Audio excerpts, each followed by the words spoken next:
Basketballfans. Sehr gut, wunderbar. Das Ganze wird hier unterstützt in der Jahrhunderthalle Bochum von unseren Förderern, die wir ganz herzlich, bei denen wir uns ganz herzlich bedanken, bei Sport Ehrenamt, bei Sportland Nordrhein-Westfalen, beim Regionalverband Ruhr und wir bedanken uns bei den Partnern, dem Deutschen Basketballbund der Stadt Bochum und bei der Deutschen Telekom AG. Vielen Dank und macht mal ein bisschen Lärm für alle Förderer und Unterstützer dieses tollen Projektes hier an einem wunderbaren Ort. Vielen Dank.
Check, test. All right. I'm set up. Wonderful.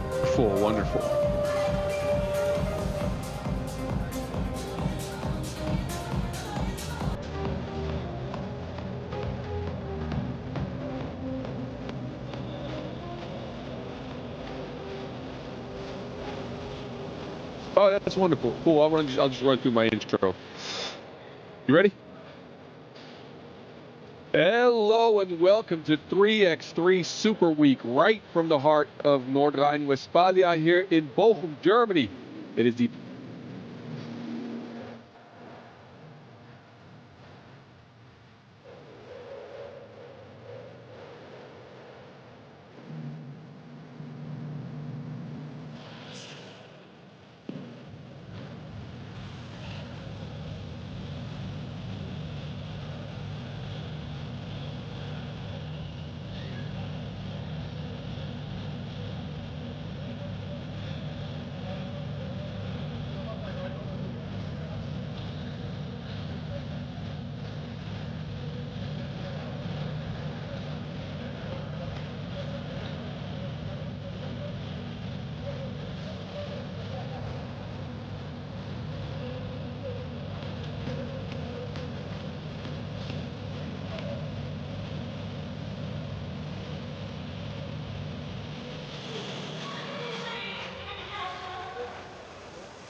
push it to the limit, I can't go.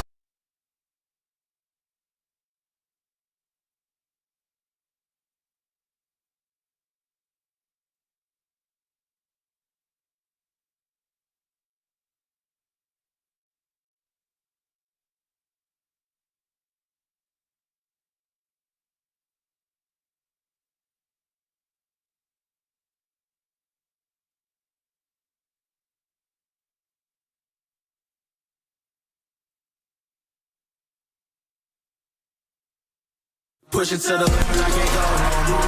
Last light, no way, I'm coming back home. Long journey, on my own. I'ma be the greatest, write my name in the stone. Write my name in the stone. Yeah, I'm coming back home. Yeah, I'm coming back home. Write my name in the stone. Cause I'm coming back home. I'm coming back home. Coming back home. Da seid hier bei uns. 3x3 Basketball mit uns zusammen erlebt. Wer hat Lust auf dieser Seite auf 3x3 Basketball? Seid mal ein bisschen laut, hier mal Ohrstüpsel raus. Okay, das wollte ich hören. Das geht noch ein bisschen lauter, glaube ich. Geht mal ein bisschen mehr für mich. Sehr gut, wunderbar. Mal gucken, ob diese Seite das toppen kann. Wie sieht's aus? Seid ihr lauter als die da drüben? Okay, okay. Jetzt habt ihr die Chance nochmal zu antworten. Wie wär's? Schaffen wir, oder? Alle zusammen. 3, 2, 1, auf geht's. Sehr gut. Übrigens, da sind auch noch Leute. Wie geht's euch dort auf der Tribüne? Das ist richtig cool und das brauchen wir gleich von euch alle zusammen. In wenigen Minuten geht das erste Spiel los. Deswegen buchen wir jetzt nochmal alle zusammen hier in der Halle. Auf 3, 2, 1. Let's go! Wir sind game ready!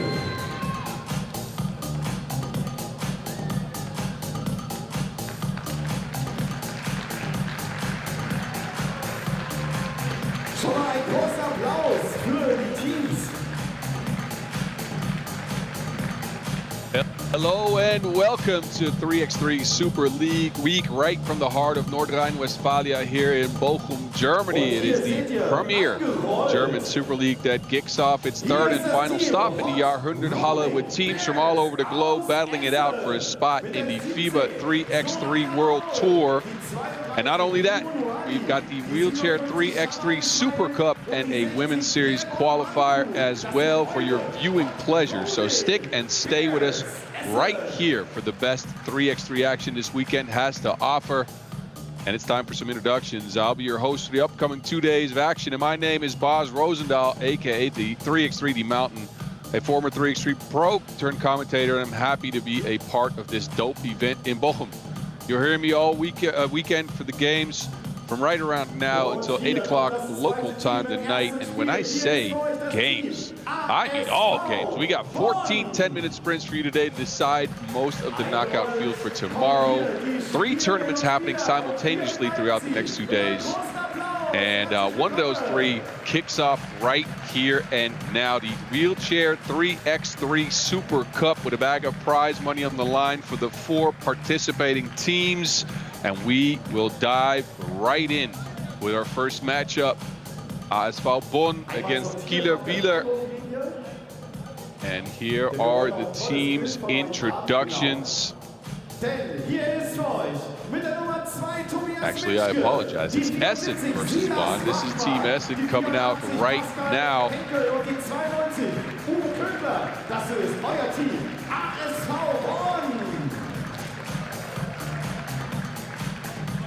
Essen rolling up with Soraya Mal, Shamal Ismail, Mimoun Wali, and Beron Maloku. And they'll be taking on, as mentioned, Bonn. Unsere Referees für dieses Game sind Stefan Detgen und Daniel Margetschütz. ASV Bonn rolls onto the pitch, ready to compete for the prize money. They're coming out with Tobias Mitschke, Silas Wachmann, Pascal Henkel, and Uwe Kogler. Dieser entscheidet über die erste Possession, die sich das Team dann auswählen könnte. Wheelchair competition has 4 teams facing off all day today for, again, the Wheelchair Super Cup. All 4 teams will play each other in one pool. All 4 will be moving on into the semifinals that will be played tomorrow. And of course, at the end of that, a final game at the end of the knockout rounds. Winner takes home a prize of €1,000. All 4 teams coming out of Germany. And Let's see what they can bring to the pitch. Referees are ready.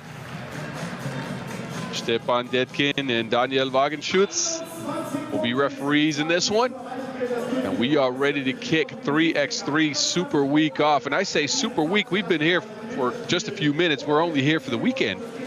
But there were 2 tournaments earlier in the week in the men's competition, the Super League that I mentioned earlier.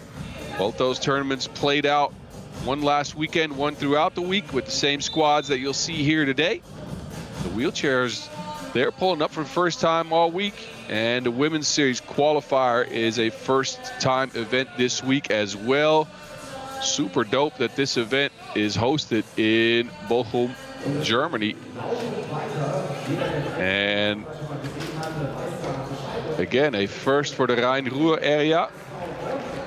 Bochum hosting the World University Games last year, where 3x3 was a big part of the action.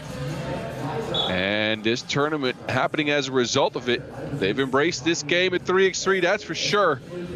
With all aspects of the sport coming together on the court over this course of this weekend. Again, we're ready to kick it off with the wheelchair. ASV Bonn and Essen are ready to get things going with the first of 14 10-minute sprints of today. Here we go. Quick pass inside, off the glass, and good for a quick score. We're not even 10 seconds in, and Bonn is already on the board. Essen clear it. Screen set, and a call on the floor.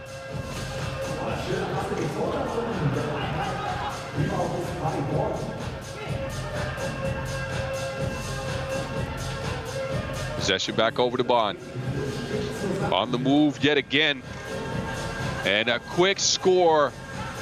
Uwe Kögler coming through the lane to zip Bonn to start things off with 30 seconds into the match. It's a scoring fest already. Out of bounds. ASV Essen remains possession here. Maloku takes the check, long range attempt, no good. He'll bounce out of bounds. No one can get to it. So possession back over to Bonn, the team playing in red. It's Kögler once again. Holding on to the Wilson. Screens being set. Whips a pass around. Scoring position right there, but the ball's missed. Kögler gets the rebound. But the ball never touched the rim, so a shot clock violation and a chance for Essen to crawl back into this game. They get a good move here. Quick pass under the basket. The score is missed. Jamal Ishmael couldn't convert, and it's Kögler taking over again for Bonn. On his way to the rack. Uses a dribble, layup off the glass, bounces out. Bonn get their offensive rebound. Quick transition inside to Kögler, but he can't get to it. Wilson slips out of his hands, and Essen will take the check back up top. Quick action in this one. We're a minute and a half in. A lot of shot attempts so far. Maloku's on the move, off the glass. Precise aim. Bled on Maloku. And they get it right back too. Bit of a momentum swing in the game here. Good move by Maloku. Loses the defense for a quick second there. Maloku, 2 defenders draped all over him. It doesn't matter. Off the glass and in. 2-2 the score. Essen tied things up. Bled on Maloku, taking the game into his own hands with 2 consecutive scores here. Possession, though, will, however, go to Bonn. Kögler on the move again. He's the one to start the offense every single time. Ball's missed. Essen take it over. They get it cleared. Well, now they get it cleared. Got to get the whole wheelchair outside of those lines. Maloku loses the rock. Out of bounds. They'll leave little time on a shot clock to get a shot up. Right around 3 seconds, so quick attempt is necessary here. Moloku will take the check. Lines one up from deep. Oh, that is pure. Keeps the hand up as well. A 2-ball for Essen, and they double up on their points. A 4-2 lead. Kogler with a quick pass. What a find. 4-3. Bonn is sticking close, but that 2-ball by Moloku was quite something. Ishmael takes too long. Shot clock violation for Essen.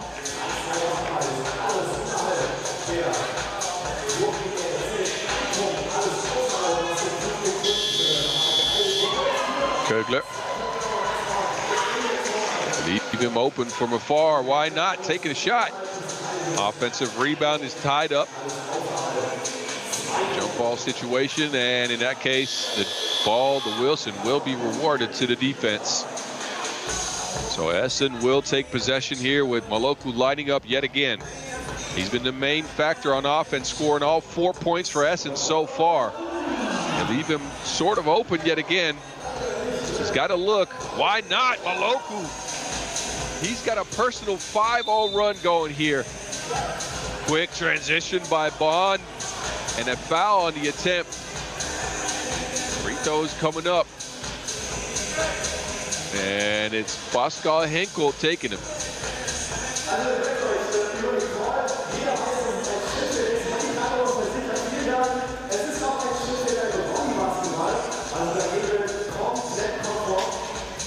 Henkel secures Bonn's 4th point.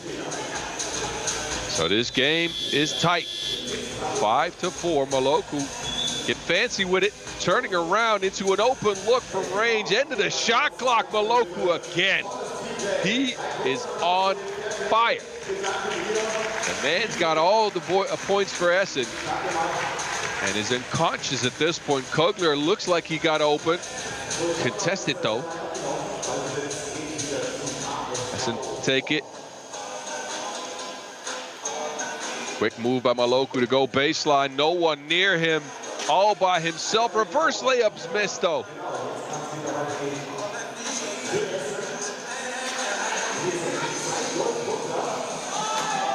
Regular now. And a traveling violation. Cannot push off more than twice without dribbling the basketball.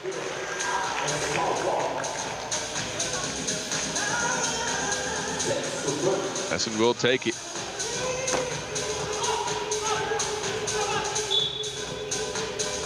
Moloku and Kogler clash. Moloku gives it up. Gets it back into the shot clock, and that will be a shot clock violation. Took a little bit too long with that offense.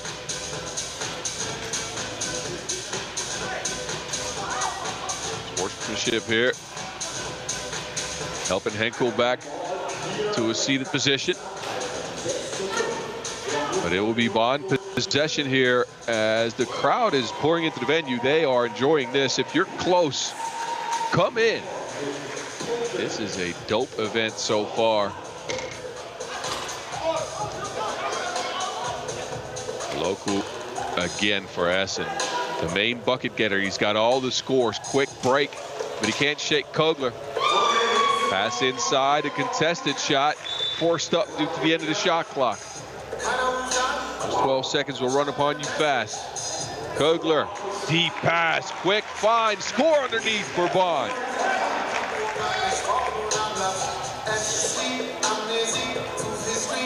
Said that all the lines for the Bonn squad getting his teammates open. Moloku attempts another 2. That is off the mark and out of bounds. Back to red. Possession Bonn.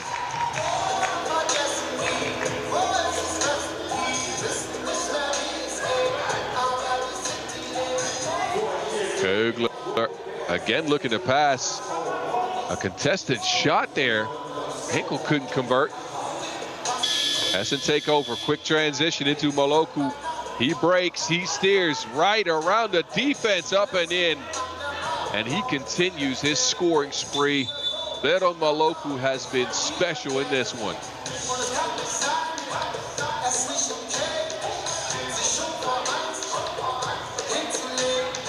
Essen get it back once again. They now got a 2-point lead. Looking for Maloku yet again. Why not? The man's been unconscious. He scores yet again. Can he be stopped? He got all points for Essen. And every time he touches the Wilson, it looks like a shot is coming. Bonn, who started the game on a 2-zip lead, are now looking at a 3-point deficit. They're going to need to score and score quickly to keep up with the high-powered offense for Essen. Kogler, pass underneath, another drop-off pass. That is hit out of bounds. A blocked shot.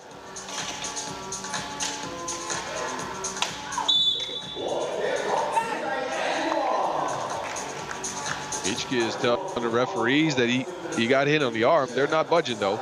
He'll get it back. 2 on the shot clock. Michke from deep, no good. Back in the rim. Gets his own rebound, though. Michke, defense draped all over him. It's to Kogler. And that doesn't seem to be cleared. So Bonn turn it over, and Essen will get it back.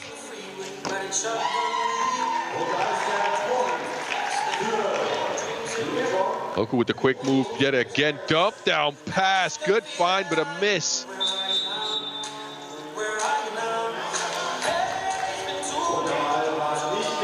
And a quick score from Bonn. Much needed at this stage of the game. We're under 4 minutes. It's a 1-possession matchup here. Maloku looking for space. Can't steer around the defense. Leans back. That shot is good if it goes, but it is off the back iron. And again, Bonn with the quick transition. Kogler this time keeping it himself free under the basket, and one for Uwe Kogler. The score plus the foul. And he will head to the charity stripe to be able to tie this game up. Bonn fighting back at the hands of 61-year-old Uwe Kogler. And that is a tied game, ladies and gentlemen, 8-8. Less than 3.5 minutes on the clock as Essen works it around. 8 seconds on the shot clock. Maloku, another score off the glass. He has not been contained this game at all. 1-point lead for Essen. Kogler looking for a score again. It's not cleared.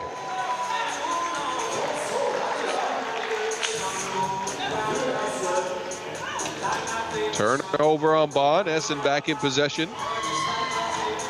And I believe a timeout's called. Look at the replay, though. Leron Maloku has been unconscious all game. Deep 2 ball, leaves the hand up there as well. The man's on a mission.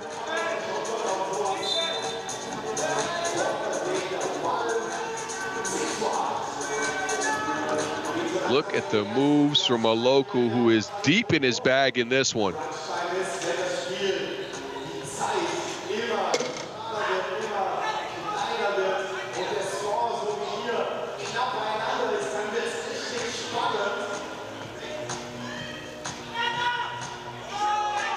Three minutes on the clock. The crowd's into it. Essen with a 1-point lead here. They got 2 fouls. Bonn at 0 fouls. Essen in possession. And they, so far, have had the best player on the court in Leron Maloku. He's on his way to another score. Oh, missed under the basket. It's cleaned up by Soraya Mal. Big bucket here and a 1-possession lead yet again. 2 points this time, though. Kogler gets it inside. Contested miss. Essen can bring the lead up to 3 here. Quick move is blocked by Kogler. Difficult shot attempt at the end of the shot clock. And that one will go out of bounds. Bonn will take it at the top.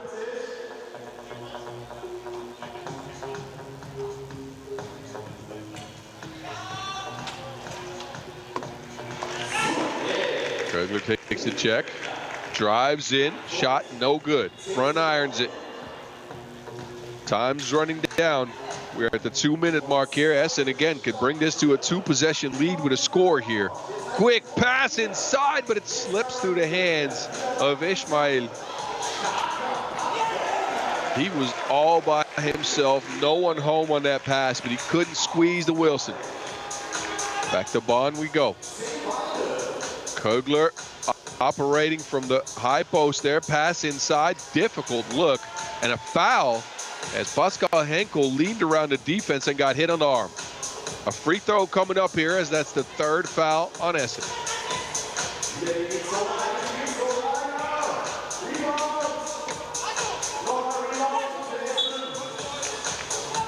Henkel can't convert. Kogler, though, no way on the cleanup, misses as well.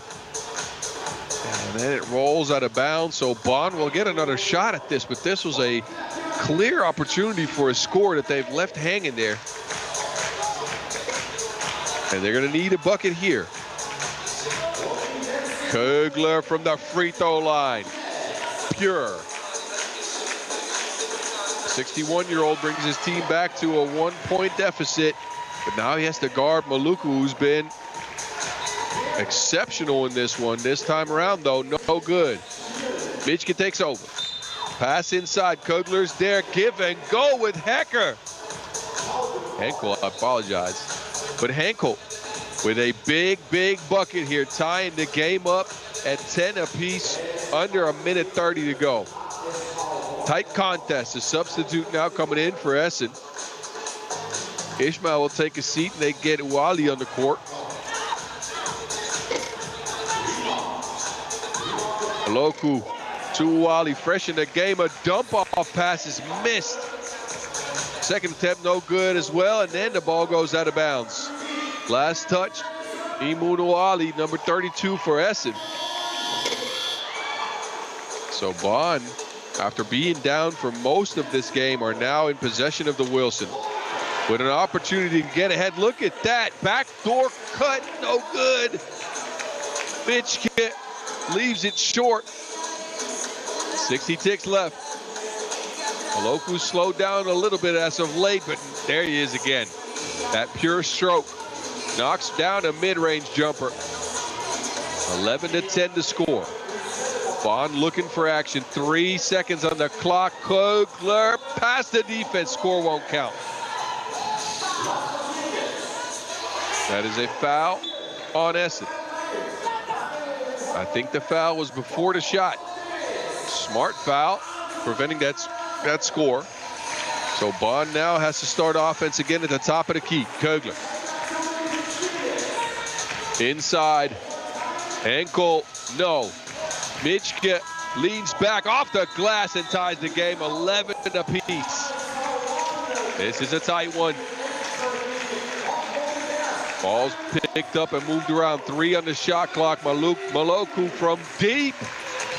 Off the glass and out. 16 ticks left. Bonn with a quick offense down to Kogler with a quick score off the glass. 10 seconds to go. Bonn has it again. Oh, they almost turned it over. 2 seconds on the clock. Never mind. They'll take the clock up a notch, I believe. Essen will have a possession here. 8 seconds is what Essen will get. They are facing a 1-point deficit after being up for most of the game. They need a score here. They go to their ace. Blair on Maloku, guarded tightly by Henkel. And that will go out of bounds.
Homayun Askani, die 16. Oh, guck mal.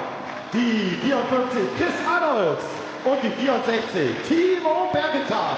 Das ist euer Team. Köln 99er.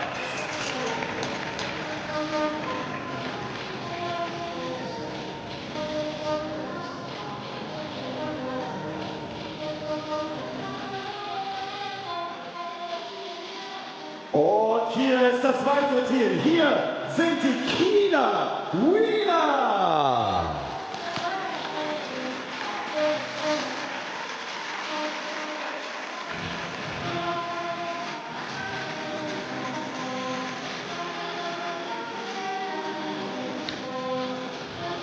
Mit der Nummer 1, Marlon Keen Brothers. Die 5, Abdelhak Salibi. Die 49, Jonas Teissig. Und die 82, Timo Schmiesing. Das ist euer Team von den Kieler. Kieler.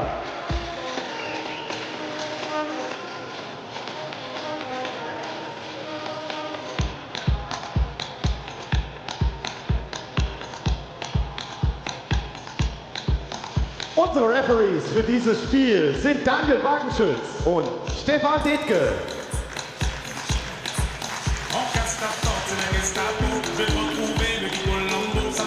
Und es kommt der Cointoss, auch hier wieder der Münzwurf. Die Teamkapitäne rollen einmal vor und machen den Münzwurf. Dieser entscheidet, wer sich, wie gesagt, die erste Possession, die ersten Ballbesitz sichert. Für euch, wenn man den Cointoss gewinnt, kann man entscheiden, ob man zuerst den Ball bekommen möchte oder später in einer Overtime. Das ist natürlich auch schon eine taktische Entscheidung, die hier getroffen werden muss. Und ich frage beim Referee kurz mal nach, wer hat den Cointoss?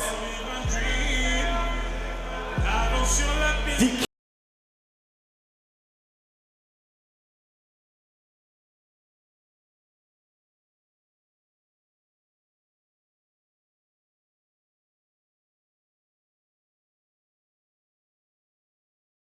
Nehmt den Takt auf, nehmt die Hände zusammen, klatscht in die Hände, denn jetzt geht es los mit dem Spiel.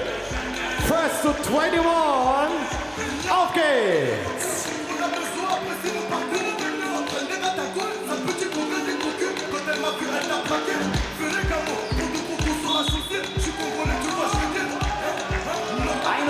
Punkte ist auch hier wie immer in Kreis 3 die magische Zahl, die es zu erreichen gilt. Spielzeit 10 Minuten, sollte nach 10 Minuten ein Gleichstand bestehen, dann wird es eine Overtime geben. So weit sind wir noch nicht. Da würde ich dann später gegebenenfalls drauf zurückkommen. Wir gehen erstmal mit dem 21.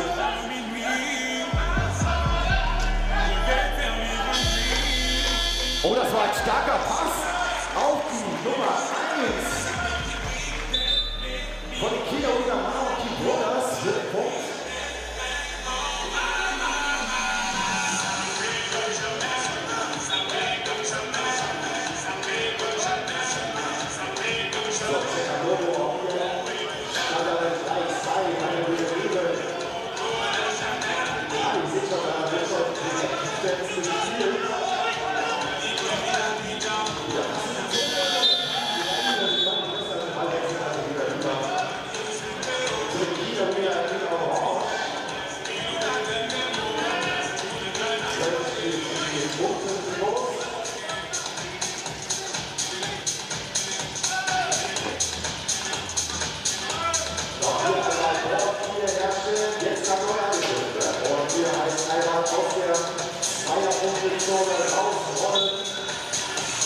Just under a minute of action as the Wilson goes out of bounds.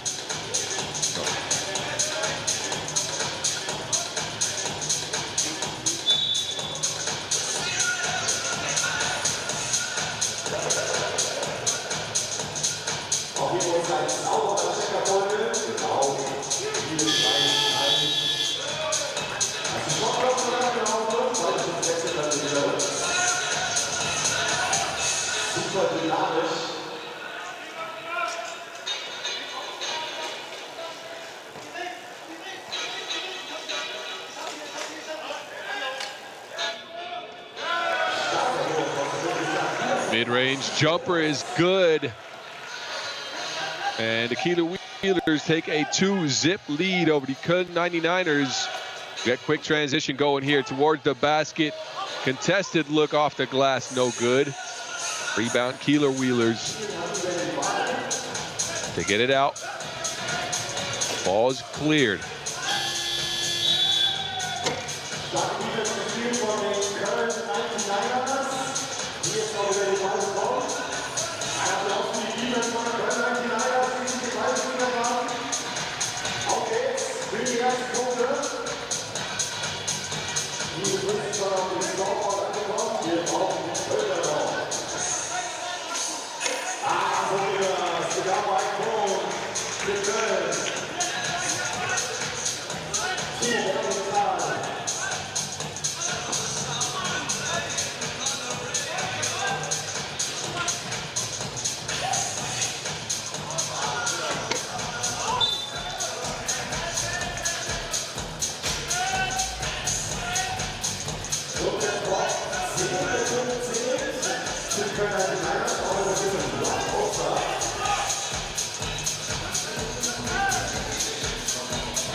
Wheelers back in possession. Game's now tied at 2 apiece.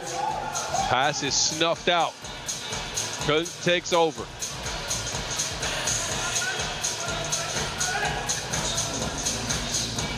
Quick move for the Kieler Wheelers and a score as a result. It's Timo Schmiesing with the bucket inside and a 1-point lead for the Kieler Wheelers.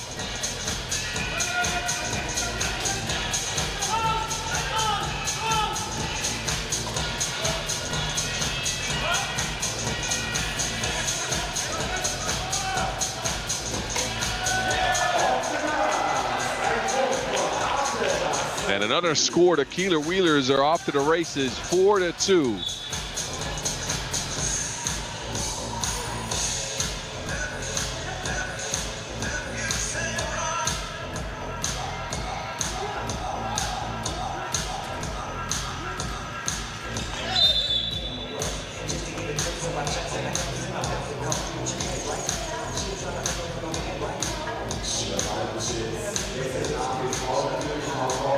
Look at the score coming in off the glass. Schmiesing again with that bucket. Kieler Wheelers hold a 4-2 lead 3 minutes into the game. Köln, mid-range, nah. And out of bounds it goes. Scotty couldn't convert it. And a timeout.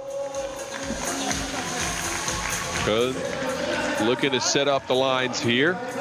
Kieler Wheelers hold that 2-point lead. They've come into the gates hot. Again, all 4 teams in this 3x3 wheelchair Super Cup are in the same pool. They'll face each other today. And then they'll face each other in the knockout rounds tomorrow as well.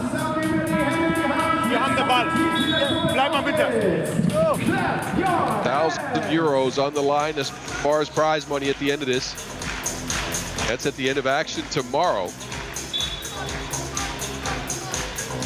As we look back at some of the happenings so far.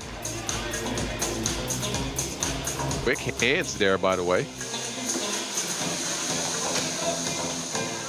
Now a missed shot. It's tracked down by Köln, but they can't get the shot up before the shot clock runs out. Wasted possession here by the 99ers. They give it right back to Kieler Wheeler. Quick move towards the basket, off the glass, up and in.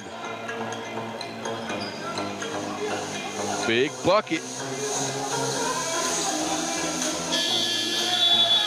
Levy the one to score it, and again pressured defense by Kieler Wheeler, who forced Köln out of their offense and into a shot clock violation.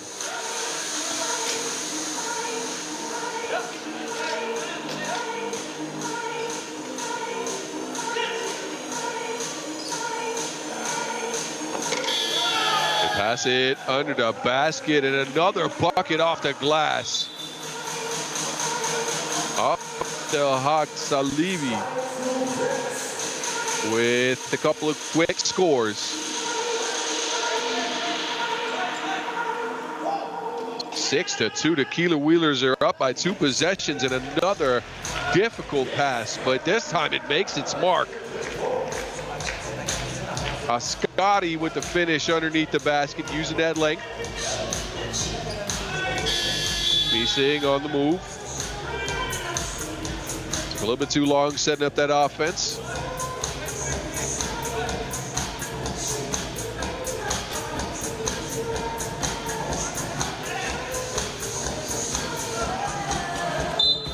Hand off to Nide, quick pass underneath the basket for the finish and one. Strong bucket there. Timo Bergenthal will want to finish it up. Takes the contact. Look at this. Backdoor cut, quick pass. And Bergenthal with a nifty finish off the glass. And an opportunity for one more from the free throw stripe. And Köln could be right back in this as they make it a 6-5 game.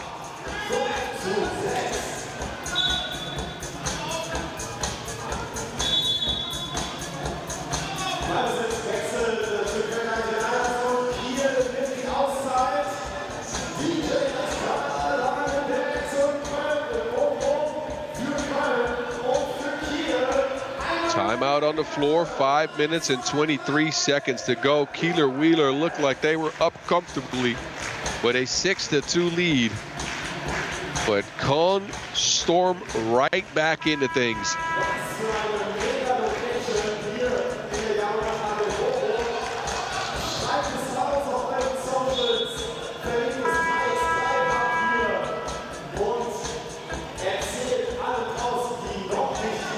Here's some of the action that's worked so far. Salibi has been securing points for his squad. Wanted to get an and one there, then he gets one from inside as well. And Köln couldn't quite see it, but they tied things up at 6 apiece. What a way to come back in this game. They looked like they were down and out, got pressured out of their offense, but they find a way to get it done. And Keeler Wheeler finds some energy again. Lost the momentum. They take a long range shot, no good.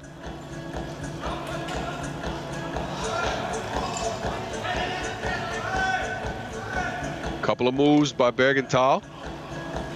Difficult attempt. This is that pressure I was talking about. Keeler Wheeler's holding up quite well on defense on some of these possessions here. Schmiesing took a little bit too long with that pass. That score will not count. 12-second violation.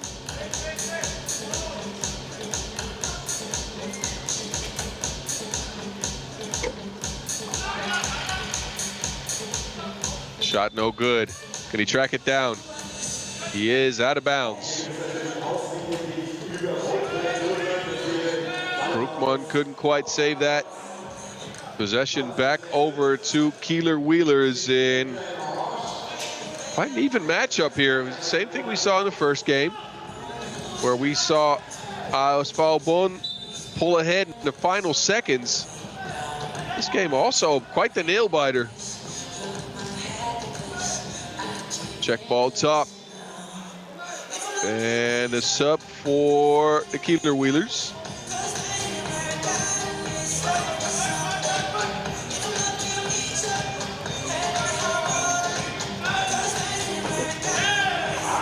Open look from mid-range. That is pure money.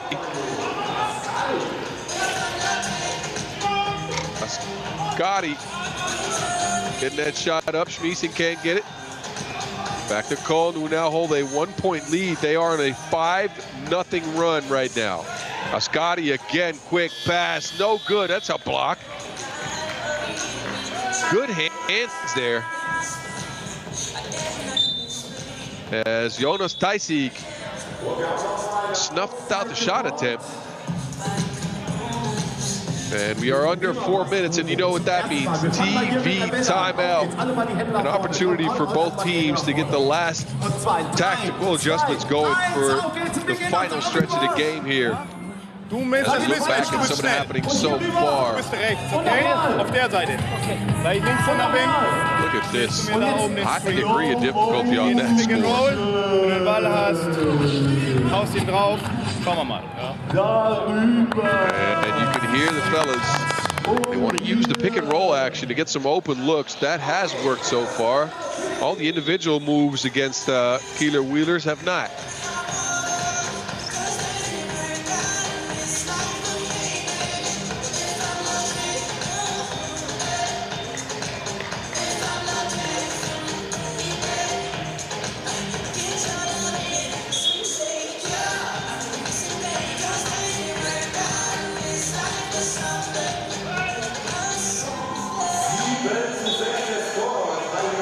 And it's the Wheelers with possession in this one. Dicey.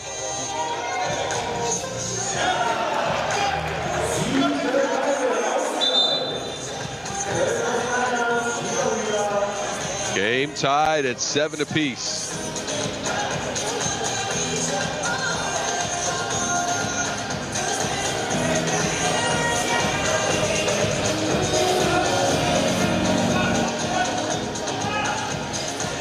Check ball.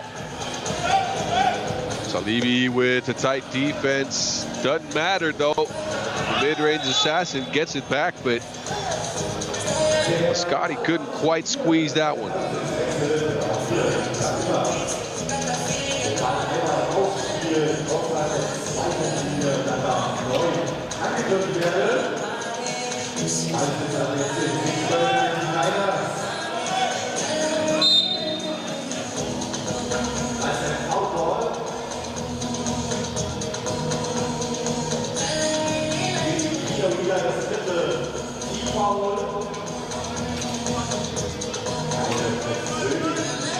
I think that counts as an obstruction. Third foul on the Kieler Wheelers. Bergenthal on the move. Bergenthal fouled once again. Timo Bergenthal getting his team 2 quick fouls. The Kieler Wheelers switch up the defensive matchup. They put Tysiek on him now. Fake screen. Bergenthal with the quick lob pass. Give and go. And 8-7 Köln.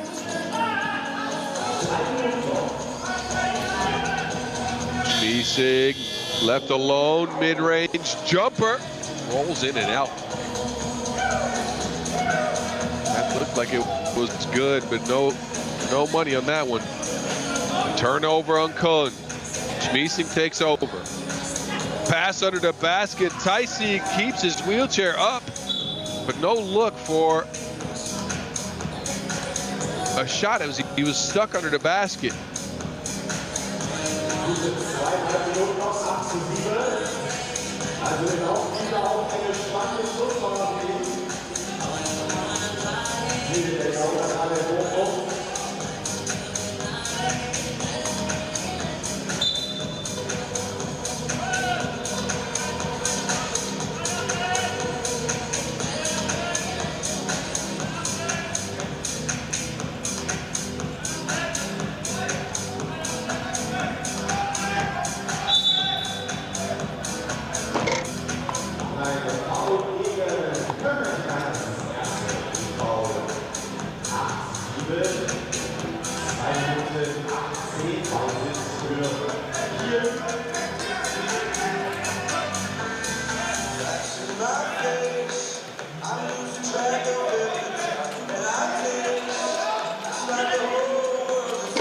Schmiesig with an open look, and he knocks it down to tie the game at 8. 2 minutes on the clock. There's people on the floor left and right. It's a physical matchup so far.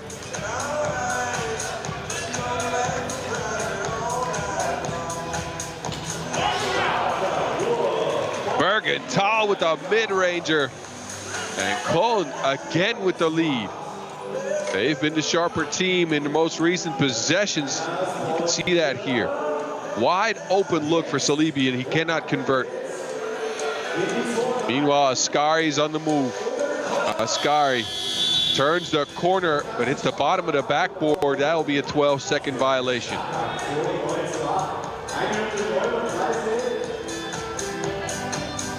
Good move from Homayun Ascari, but not enough space to get the shot up. And he'll get the Keeler Wheelers another possession here. Tysig stuck. Good defense. He has to take a shot from range. Hits the side of the iron. Bergenthal somehow keeps himself upright. Oh, Ascari can't get the pass down low. Ascari now takes it himself, takes a bump and finishes with the jelly. With touch off the glass and called up by 2. Pass underneath, Tysig, yes. Keeler Wheelers sticking close. And then out of bounds.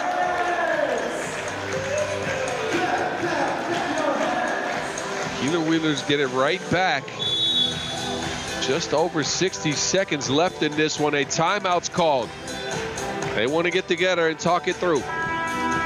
64 seconds on the clock. Köln was down 6-2 to start the game.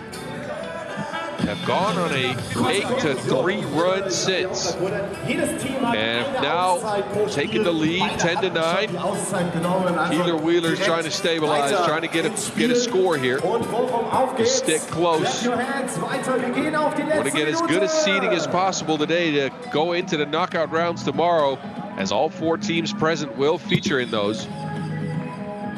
Again, we're battling for €1,000 here. Here we go. Bergenthal to Ascari. Ascari looking for that mid-range shot again. Guarded closely, but he gets a look. Can't convert. Keeler Wheeler cleared. Schmiesing with a look. Quick trigger, but also off the mark. Bergenthal leaning back in that chair, lobs it underneath. What a pass, what a find. Ascari gets his team a 2-point lead. Keeler Wheelers, they might need a 2 here. Schmiesing drives in, gets a 1. It'll pull them within 1, but time is running low. 15 seconds to go. Ascari bumped off his line by Tysig. Ascari now runs out of time. Shot clock violation. That'll leave some time on the clock for the Keeler Wheelers to tie things up or potentially take a lead if they shoot from range. 8.3 is what the clock says. It's a 1-point game. Deep shot off the back iron.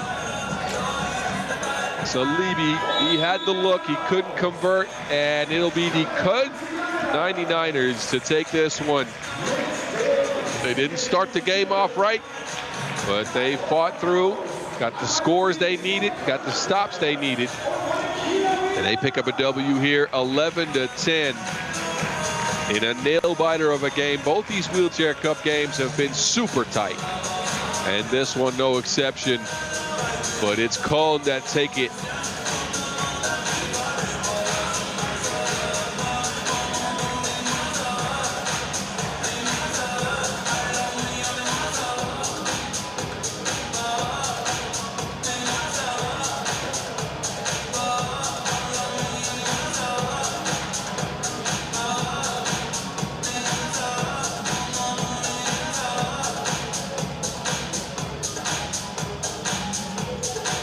That leaves the pool as follows. We saw ASV Bonn take a win, then Köln also picked up a W. All the points are super close.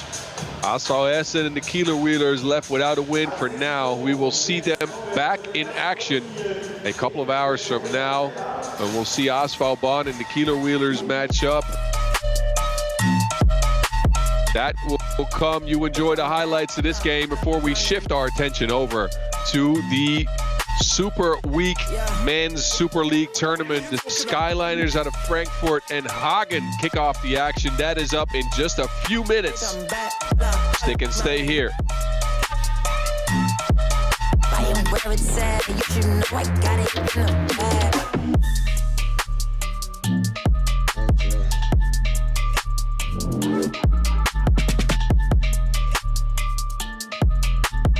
Ice around my neck, got me feeling like little baby.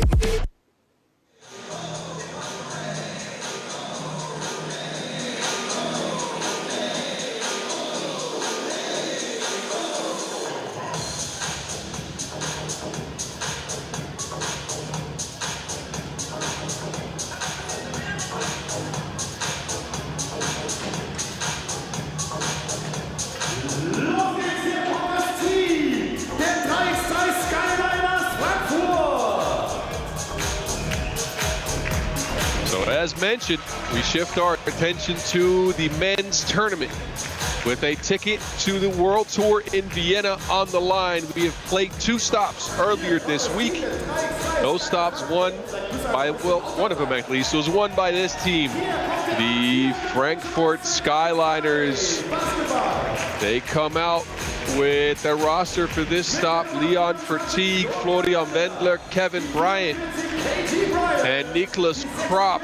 This is the number 7 team in the world of FIBA 3x3 after a meteoric rise on the pro circuit last year.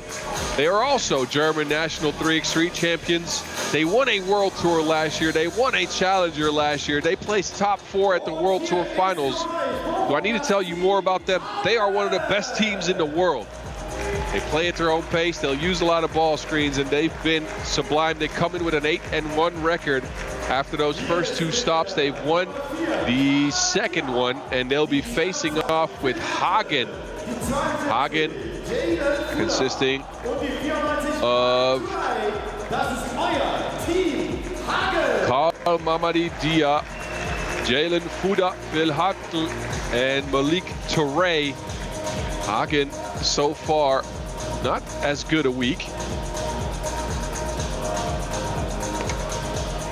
They come in ranked dead last with an 0-6 record. Didn't quite perform the first stop. Got a lot better going into the second stop. This is a team unknown to me, so I'm curious to see what they can bring. Those first two stops, not streamed, no audience as well in Jahrhunderthalle. They are only allowed in this weekend. But this matchup so far has gone the Skyliners' way every time. An 18-17 victory in 18-7 victory in stop 1, a 21-13 W in stop 2. And again, these are the rosters for both the squads. The Skyliners a heavy favorite in this one. Can Hagen dig deep, and can they do anything? Skyliners already secured of a couple of entries into the FIBA 3x3 Pro Circuit so far. Based on their standing, they've qualified themselves to the Shanghai World Tour. And because they won stop 2, they'll also feature in the Xi'an Challenger. Look at your referees in this one. Pedro Maya and Johannes Malamas. International pedigree on the referees as well. These two gentlemen call games on the World Tour and in national team competitions. And they are all here for Super Week in Bochum, as am I. 3x3 to Mountain. Boz Rosendahl, hit me up at 3x3 to Mountain. And by the way, if you're not following the organizers for the Super Week here, at 3x3_hub, HUB, you hit them up. And of course, like and subscribe on this video to keep a look on all the FIBA 3x3 happenings in the 3x3 ecosystem. So in this men's tournament, we will play right around 3/4 of the pool games today. We will finish up tomorrow, early morning and midday. And then we'll go straight into the semifinals. There's 4 teams to a pool. Teams numbers ranked 1 and 2 will move on into those semifinals and battle it out for a big bag of prize money, 10,000 Swiss francs, as well as that spot at the Vienna World Tour. Kropp from the corner, no good. Dia takes over. Dia on the move. Ball screen action for Hagen. Pass down low, snuffed out.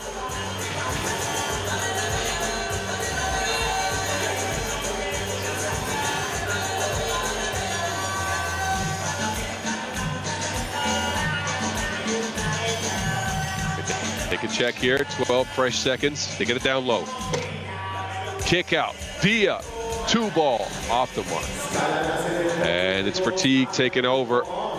Fatigue and Wendler working a 2-man game.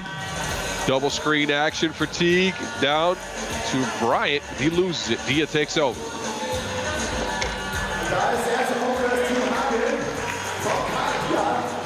Bucket underneath, and Hagen's on the board first.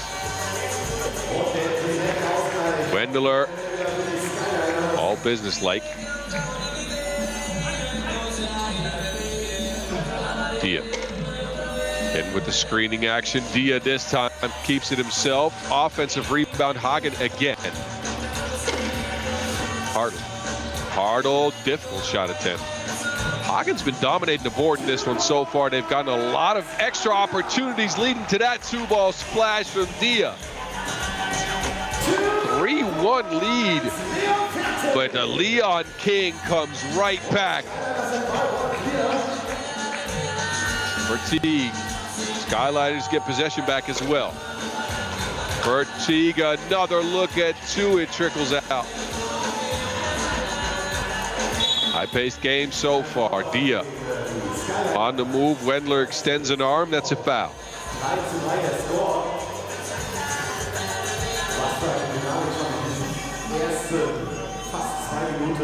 Fuda comes on the court, and he will take Dia out of the game. Hartle bumps, no space for a shot. Fuda steps back, working on Krop. That is one of the best shot blockers in 3x3, but it does not matter. Jalen Fuda with the step back, and another Hagen lead. They've come out of the gates with a lot of fire. This has been tough to guard, though. Ball screen action for the Skyliners. And then Hartle with a step too much. Shuffle this pivot foot, but look back at the jab, step back 2-ball. High arcing from Jalen Fuda.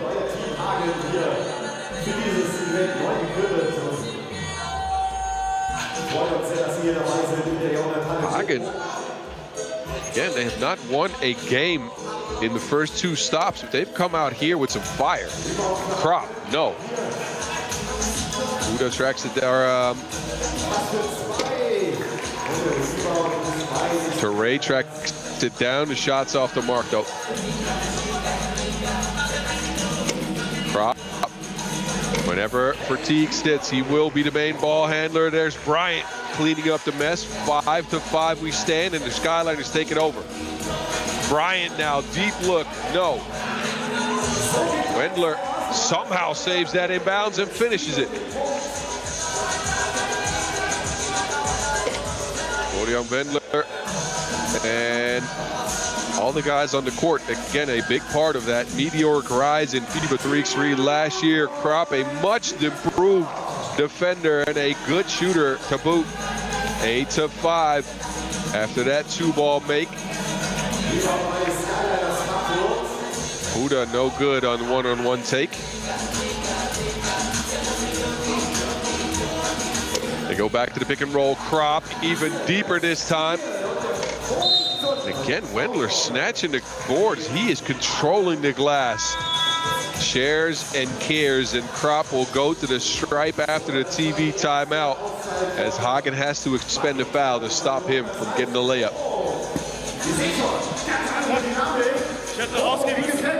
Look at the work for Florian Wendler. He is the biggest body on the floor, and he is going to get some rebounds in his diet. Fighting for that loose ball, getting easy buckets underneath for the big fella. Hagen, who came out of the gates ablaze. They need some life right now. Have not been able to deal with the pick and roll, and Their offense has dried up slightly over the last few possessions as they revert to one-on-one action. Krop adds to it, 9-5. Dia back on the court, he gets a look at it too. And that has been the way for them to keep in this game, 9-7. Krop hesitates, working behind his screen, why not? He's got 2 down. And a third though. Fatigue, can't connect. Almost out of bounds, but this Dia takes it over. Carl Dia, fouled on the drive. Hagen's way of putting pressure on the Skyliners is to do this, individual action and shot making. They've knocked down a bunch of 2s already. If they want to stand a chance of winning, they're going to need some more. Dia steps back, long one, toe on the line. Now it's Fatigue. Lobs it down to Krop. The size for the Skyliners is working right now. Dia to Hartl. Hartl. 2 balls up. Good if it goes, and it does.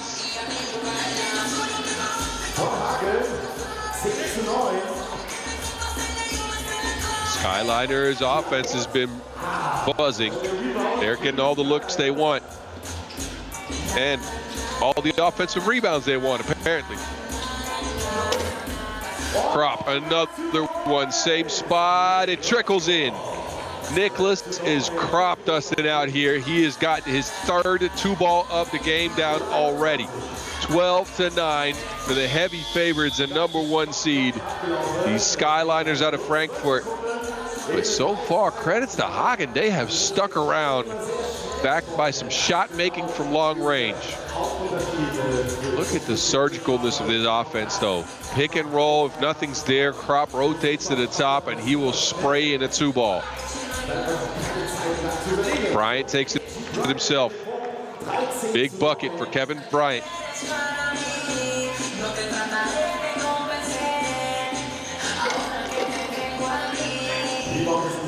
Uda can't squeeze the lay.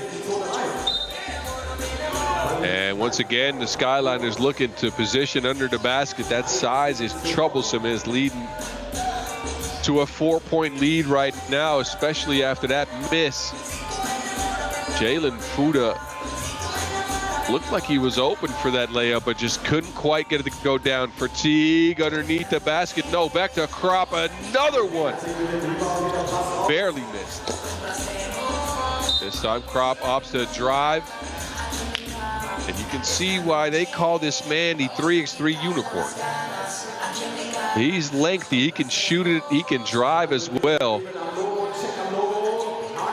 And he's a very good screener to boot.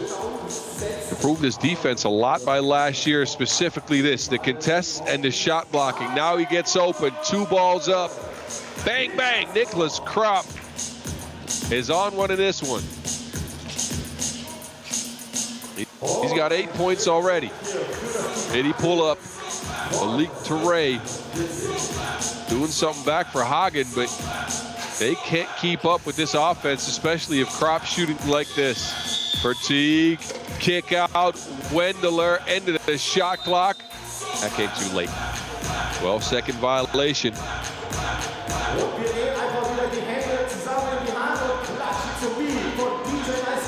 TV timeout as the Skyliners from Frankfurt have taken control of this game after going down early. They have restored order. Mainly Nicholas Krop, who is deep in his 2-ball bag and is carrying them to a 5-point lead here. This, the last score by Hagen. Toure with the midi pull-up. But the efficiency of the 3x3 Skyliners Frankfurt's offense is scary. Toure, another look. They needed that one. Can't get it to go, front irons it. Ball screen action out for Fatigue. They get it to Wendler, kick to the corner. Bryant on the drive, gets stuck on the baseline. That'll be out of bounds. That's a shot you would like Kevin Bryant to take. Wendler made the right decision, kicked it out to him in the corner. Bryant didn't want to take the shot, opted for a drive, where I think he had a bit of a look.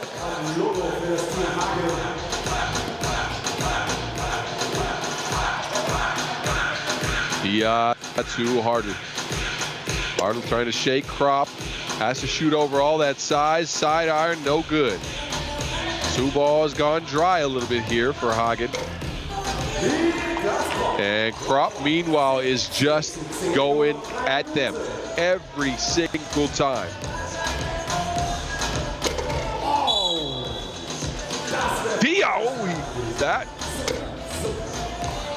He had some bad intentions on that one. I thought he was going to cram it on him. But a near miss. Look at this. Left hand spike. Krop has to expend a foul, and he frankly got lucky there. Dia no good on the free throw. Fatigue, Krop, big bucket again. Nicholas is out here cooking.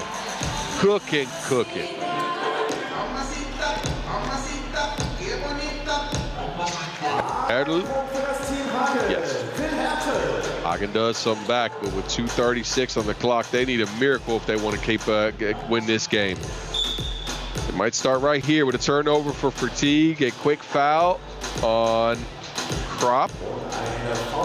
Only the fourth on the Skyliners, so no issue there.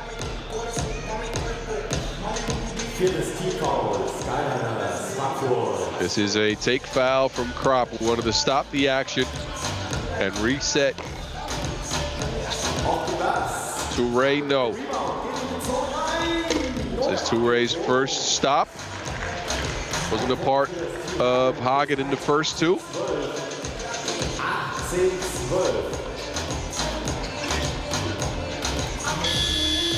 18-12. Tip drill.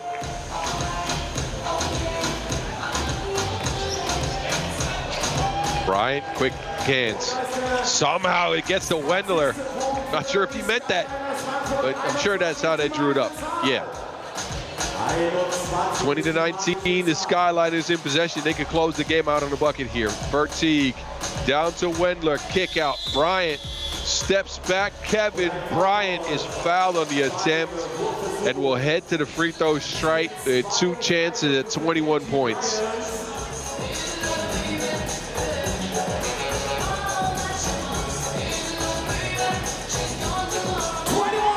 And Bryant will close this one out.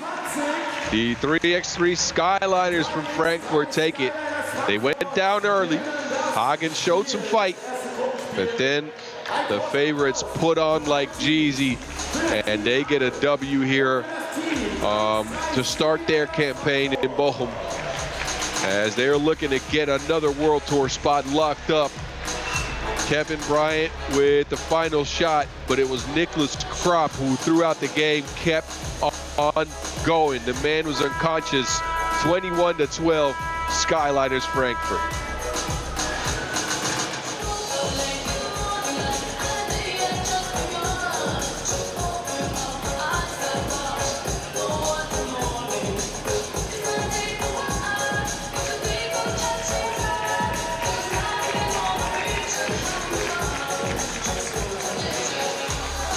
The end of that game was, of course, short of full time. I'm going to let you guys enjoy some of the highlights.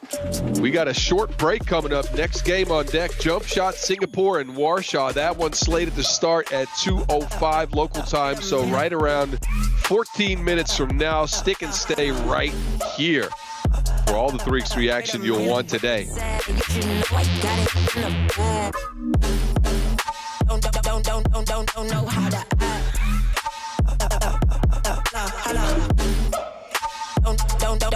Don't know how to act.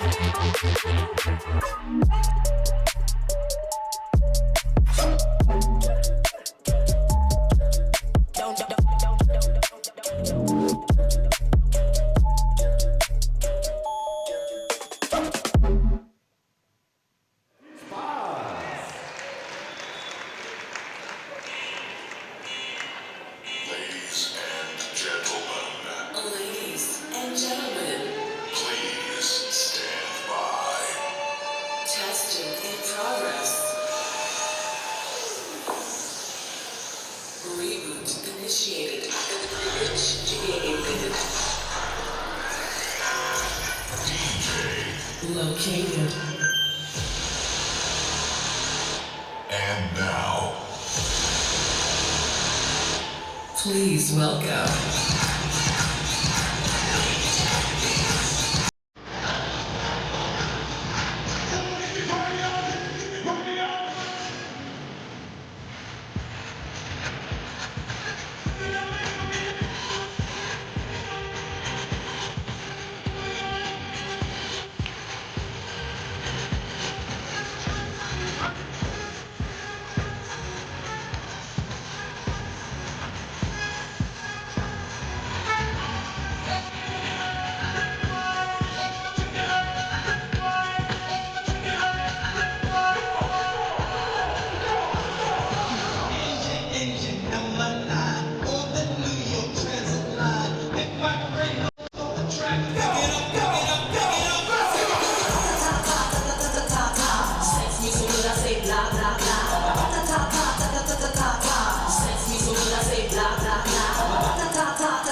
geht es weiter mit den nächsten Spielen hier in der 3x3 Super League in der Pro Division.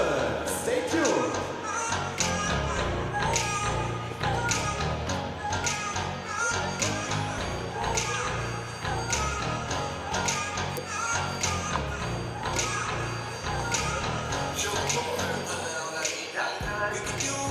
Ich habe einen Sieger bei mir von den 3x3 Skyliners aus Frankfurt, Leon Fertig, einer der bekanntesten 3x3-Spieler in Deutschland. Sag erst mal was zum Spiel, wie war's? Ja, ich denke, es war ein super Spiel zum Reinkommen. Also wir sind gut reingekommen, sind natürlich jetzt glücklich über auch den ersten Sieg im Turnier und so wollen wir weitermachen. Was sind denn allgemein die Ziele fürs Wochenende? Ist ja auch schon ein bisschen ein wichtiges Turnier hier, die Super Week insgesamt. Ihr habt auch unter der Woche schon was mit nach Hause genommen, auch wenn wir jetzt so ein bisschen weiter gucken Richtung Olympia-Qualifikation. Ja, also die Ziele jetzt erstmal hier beim Turnier sind ganz klar definiert. Wir wollen den Turniersieg holen Diese Woche konnten wir auch schon einen Turniersieg holen. Da wollen wir anknüpfen und dementsprechend dann natürlich auch möglichst viele Punkte bei den Turnieren, die es hier zu gewinnen gibt, sammeln, um die Olympia-Qualifikation ein Stück näher zu bringen. Apropos anknüpfen, 2025 war ja auch ein sehr, sehr erfolgreiches Jahr für dich persönlich. Was sind so persönlich deine Ziele? Wo hast du auch dran gefeilt? Was hast du verbessert an deinem Spiel? Also jetzt die Ziele fürs kommende Jahr. Wir sind ja letztes Jahr in die Top 10 der Welt gerutscht mit den Skyliners. Und da wollen wir jetzt auf jeden Fall bleiben. Aktuell sind wir auf 7. Gucken irgendwie die Top 5 anzugreifen und ja einfach weiter besser werden. Das Team Skyliners 3x3 an sich einfach das Projekt größer werden lassen und ja, möglichst erfolgreich spielen. Sag noch mal einen Satz zu der Halle, ist ja schon ein bisschen was Besonderes hier. Wie findest du den Vibe? Genau, also ist schon eine mega Kulisse hier. War schon besonders jetzt unter der Woche zu spielen, da war es hier noch relativ ruhig. Jetzt mit den ganzen Fans im Rücken ist natürlich noch mal so ein bisschen besonderer und es macht sehr viel Spaß. Alles klar, viel Erfolg Leon und danke dir. Dankeschön.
Und wir machen uns bereit für das nächste Spiel.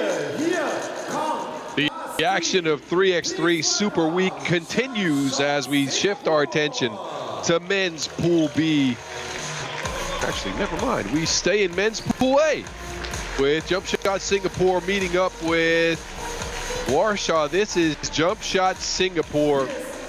They are led out by #1 player in Hungary, Attila Demeter. He is joined by the Hammer, Philip Kramer, Yuri Kondrakov, and Ashley Hamilton of Team London, who joins them for this tournament. Jumpshot Singapore come in with a 3-4 record.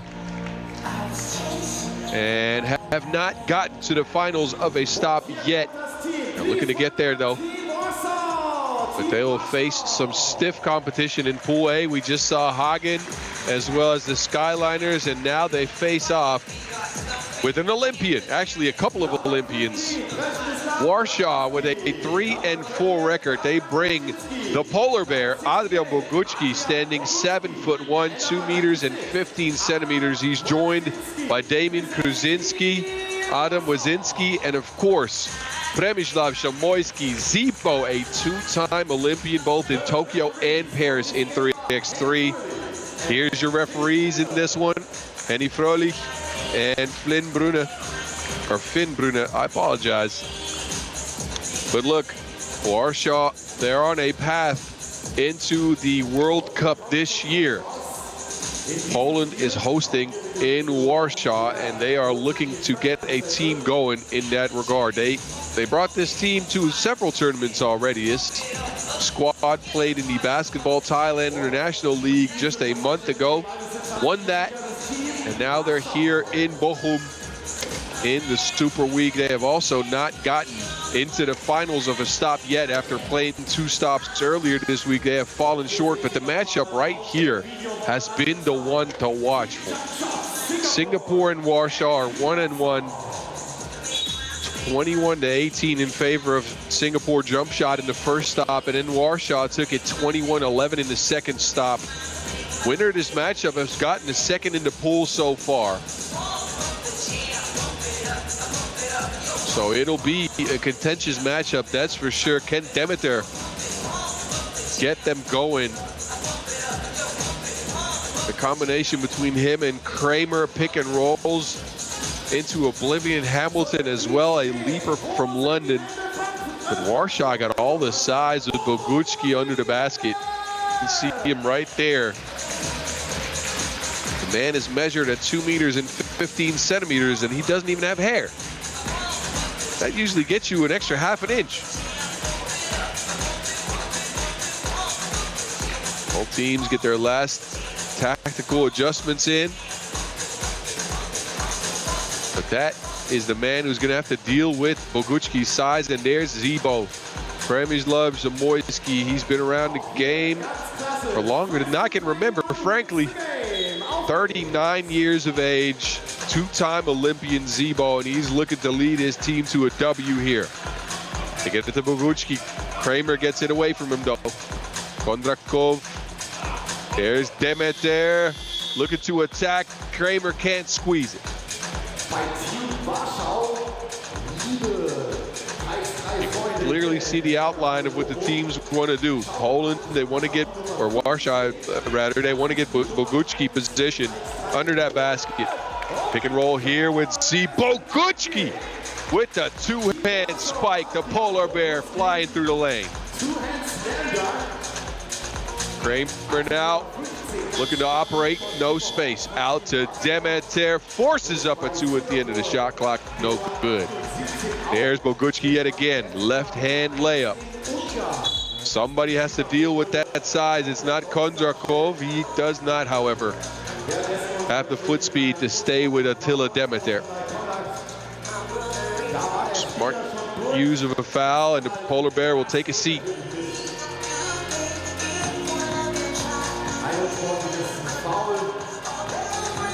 Demeter trying to argue his case. That'll be an unsportsmanlike. So 2 free throws coming up. Not a good foul there then. Bogucki, no play on the ball. So Demeter gets Jumpshot Singapore on the board. And again, I remind you, this matchup, these two teams, it's been for second in the pool behind the Skyliners all week. So they start off their campaign with potentially the most important matchup of them all. Good screen by Kruzinski under the basket. Good angle. Kruzinski now trying to stick with Demeter, and he gets that Wilson out of the air. Kruzinski, a great leaper. Demeter looked like he had a layup, but Damian Kruzinski snuffs it out. Kramer, nuh-uh. Saves it inbounds. It ends up with Wazinski. Two ball no good. Zebo with the rebound. They get it to Krasinski. Krasinski on the move. Krasinski, a bump, a lay. But at a high degree of difficulty on that shot attempt, he will not get it to go. Kondrakov with the moves, almost broke him off. Entertaining matchup so far. And a foul there.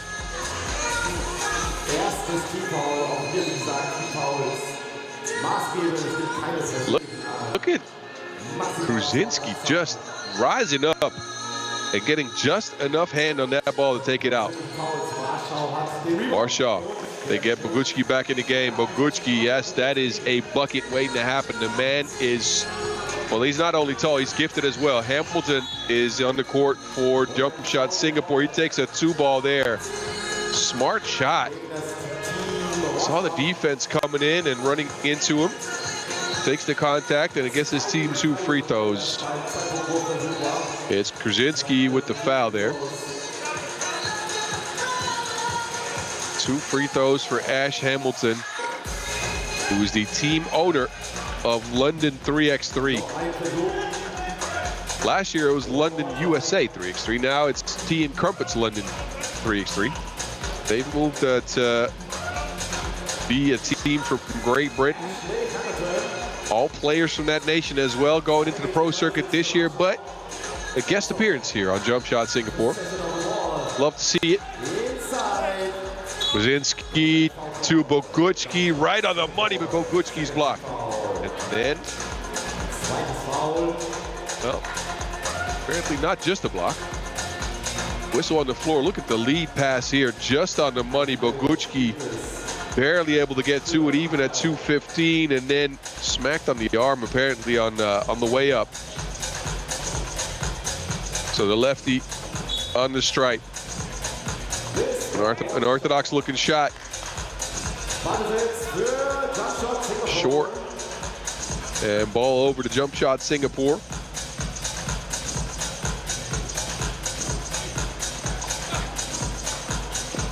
Kramer over the polar bear, but too hard on the layup attempt. Bogucki with a pass inside. Zebo with the athleticism to finish that off. That made my knees hurt. The man 39. How? Uh-oh. Kondrakov shaking off the defense. Ends up with Warsaw, though. Zebo lasers one in. 7-3 lead. Warshaw's off to the races. They try to get it to Kramer. I'm not sure that's the position you want to put Philip Kramer in. Kramer, a good post-up player, but heavily undersized. Against Bogucki is the 33-year-old, stands 201. Former member of the Austrian national team, and of course, Team Vienna on the pro circuit. Has been with Singapore for the last few seasons. But his team looking at a deficit right now. Krasinski looking to add to it for Warsaw. Kondrakov takes over. And a double foul inside as Bogucki and Kramer keep getting locked up. Both trying to play each other physically.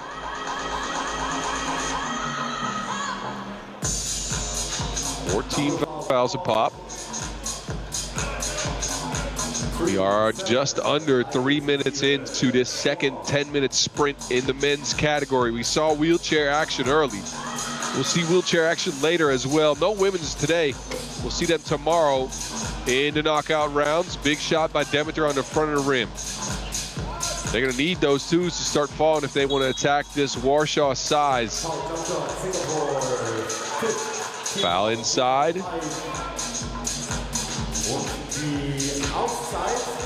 It's Wazinski, who was pushed off his spot. Now we've got to our first TV timeout. Warshaw's super sharp early. Got Bogucki going with stuff like this. Is that a nutmeg pass? Come on, Zebo. Come on, Zebo. You can't do a man like that. But anyway, Bogucki with the pass inside. Look at Zamoyski just rising up and calmly laying that one up. I remind you, the man's been around 3x3 for as long as I can remember. He's been playing this game since Well, since boats were still made out of wood. Anyway, he's got his team in a 4-point lead here. Jump shot Singapore. Let's see if they can change things around here in the later stretch of the game. Crowd is poured into the Jahrhunderthalle here in Bochum. Hope you are enjoying the views of this first ever edition of 3x3 Super Week. It's been a blast so far. And that offense wasn't a blast. Uchki turns it over, trying to get it to Zebo. Opportunity here for Singapore, whose offense has been sparse so far. They have not looked sharp. Cross screen action. Demet there rises up, two-hand spike for Attila. Now they leave Zebo all alone on the screen. Just not good communicating on defense there. Ash Hamilton with the answer, though. 2 for 2. Both teams spraying in long-range shots. Zebo got a couple knocked down already. Finds Wazinski. Quick trigger, no good. Kondrakov on the move. Hamilton this time trying to operate. Gets it back to Demeter. Demeter for 2. Jump shot Singapore is woken up on the back of a bunch of 2-point shots. Hamilton as well as Demeter. This game is close. Wazinski locked up by Kondrakov.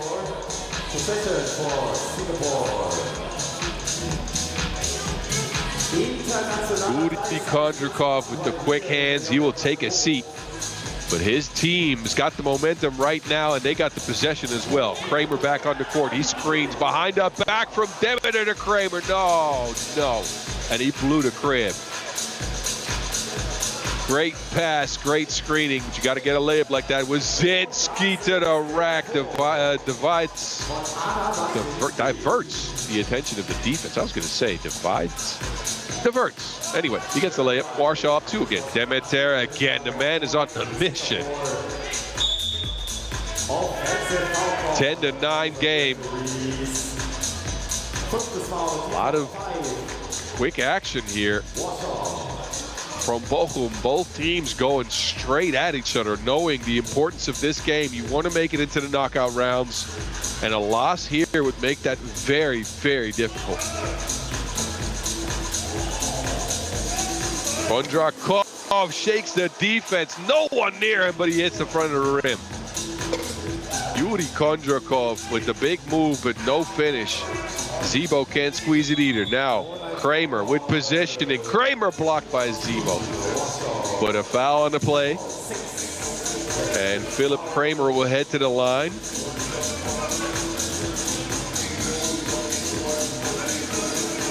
Kramer here with the good positioning. Zebo came in there and I think got a piece of the arm on the contest. So the Austrian legend, the long-standing member of the national team for them, back to the strike. And Kramer, well, no good on that attempt. Remains a 1-point game in favor of Warsaw. Krasinski spins. Krasinski with the okey doke. That's an old man's move, and Krasinski was in the Under-23 World Cup last year. You don't learn that until you're right around 25. Look at Demeter, though. Attila is going straight at Warsaw every single time he touches it. The former member of the Hungarian national team is looking to put his team on his back. Jump shot Singapore trailing by 1. Warsaw with the possession here. Zebo left alone.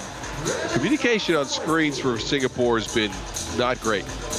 They have left the best shooter for Warsaw open on several possessions, and Zebo has just sprayed him with a bunch of twos.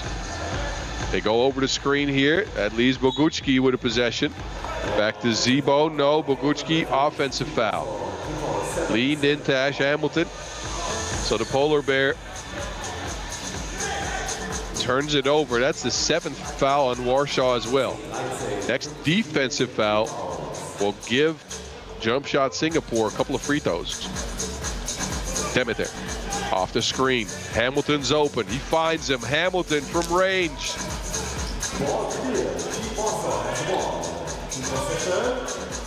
Bogucki trying to restore order. The Olympian shares it. Kruzinski, second attempt, no good. Kramer stuck. They get it to Demeter. Attila. Singapore. They got the foul situation working for them. They've opted for a couple of long-range looks in the last few possessions, looking like they might be a bit gassed. There's Ash Hamilton again. This time they go inside. Kramer with position. He will finish the job. One possession game. Kruzinski lobs it. There it is, the polar bear. Been quiet for the last couple of minutes, but that size is undeniable. Damn it there. There he goes again. Attacking Bogucki might not be the best option here. The man is super tall. And Bogucki this time misses the shot, will head to the stripe where he's 0 for 1 so far. It's Warsaw with the better execution. They got Bogucki going in the last few possessions, while Jumpshot Singapore is attacking whatever angle they can get. Some of them not the right ones. The last shot for Demeter going up against a 7'1" giant. I'm not sure if that's the shot you want to take. But anyway, this game's far from being played. It's 3 minutes on the clock, second TV timeout.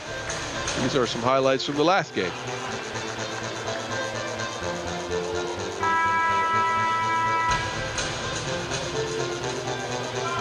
This game's been played already. We've seen it.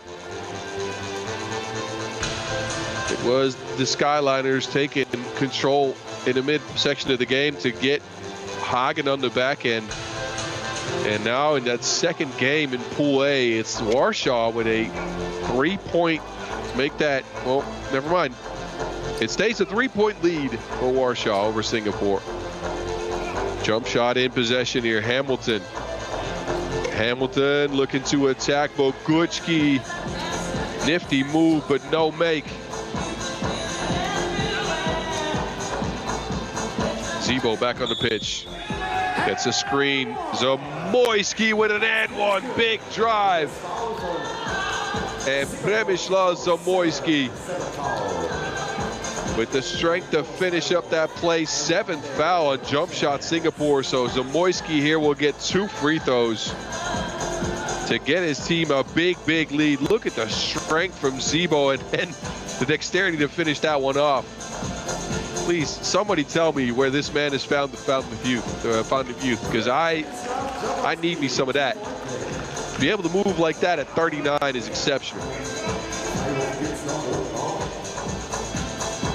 5-point lead now for Warsaw. Make that a 6-point lead. This was a huge swing in the game. And Jump Shot Singapore need a bucket. There's Kondrakov coming through with a big 2-ball. Huge bucket right when they needed it. Good action for Kruzinski. Oh my goodness. Oh my goodness. Damian Kruzinski just crushed it. And he's down.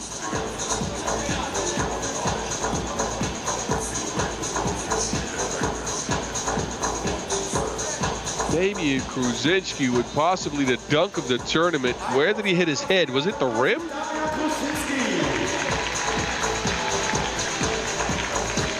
He's up. But please let me watch that again. The man's got a pogo stick and he yammed it on Hamilton. Yeah, he got hit in the eye there too. Big bucket for Kruzinski. Will sit on the bench now. Kondrakov, though, trying to put his team back in contention. Second 2-ball of the game. Kondrakov now with the steal, the quick pass. It's out of bounds. Yuri gets his team 4 points and a turnover. 2 minutes on the clock. This game's far from over. Ball screen action, Zebo and Bogucki. Zebo, the man's got Starlink range. He hit that one from space. Zebo is just going off in this game. Let's go Singapore. Let's go Warsaw.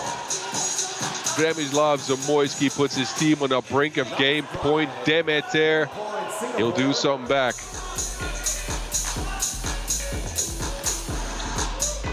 Kruzinski to Kruzinski. Kruzinski hangs in the air, drops it off with a jelly to boot. Give that man some peanut butter.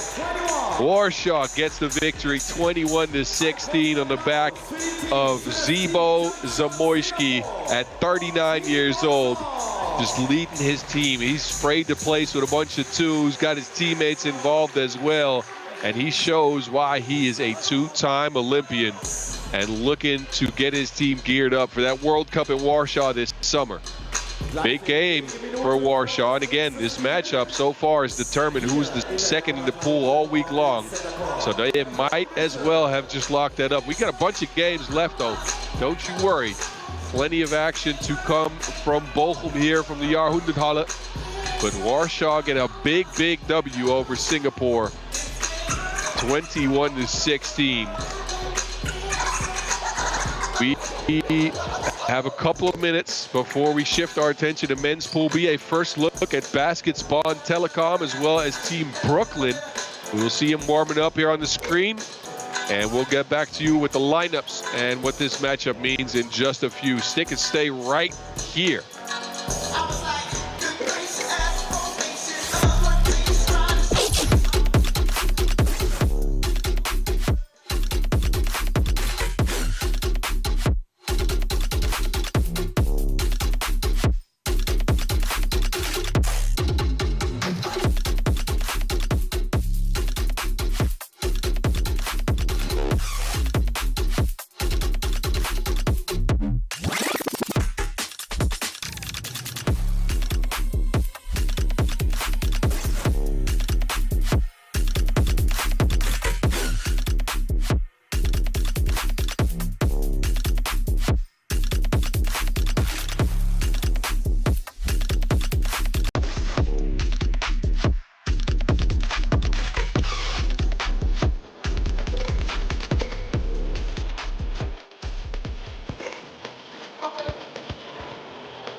You can see the Pool A standings. Frankfurt and Warsaw primed to go into the knockouts as far as now. And we're only one game in. Each team will play 3 games total. Those will come today, and some of them will come tomorrow. First of all, congrats on the win. Anyway. How do you feel about your performance today? Pretty good, but it was a very tough game. Even though we were making shots from outside, Singapore team was really tough opponent for us. They showed it from the first tournament here, and since now it's always been a big battle between us, but we're happy we got the win. What was the exact game plan against Singapore? To move their big guys a lot on defense, to play defense on pick and rolls with the 2 big guys. They're not used to it, so that was game plan, to move them around and create open shots. You have, of course, international experience. Can you tell us something about this amazing location here in Bochum? I love the location. I love that a lot of fans is today cheering and making the great atmosphere for everybody, so it's a really nice place to play. Thank you, and all the best for the tournament. Thanks.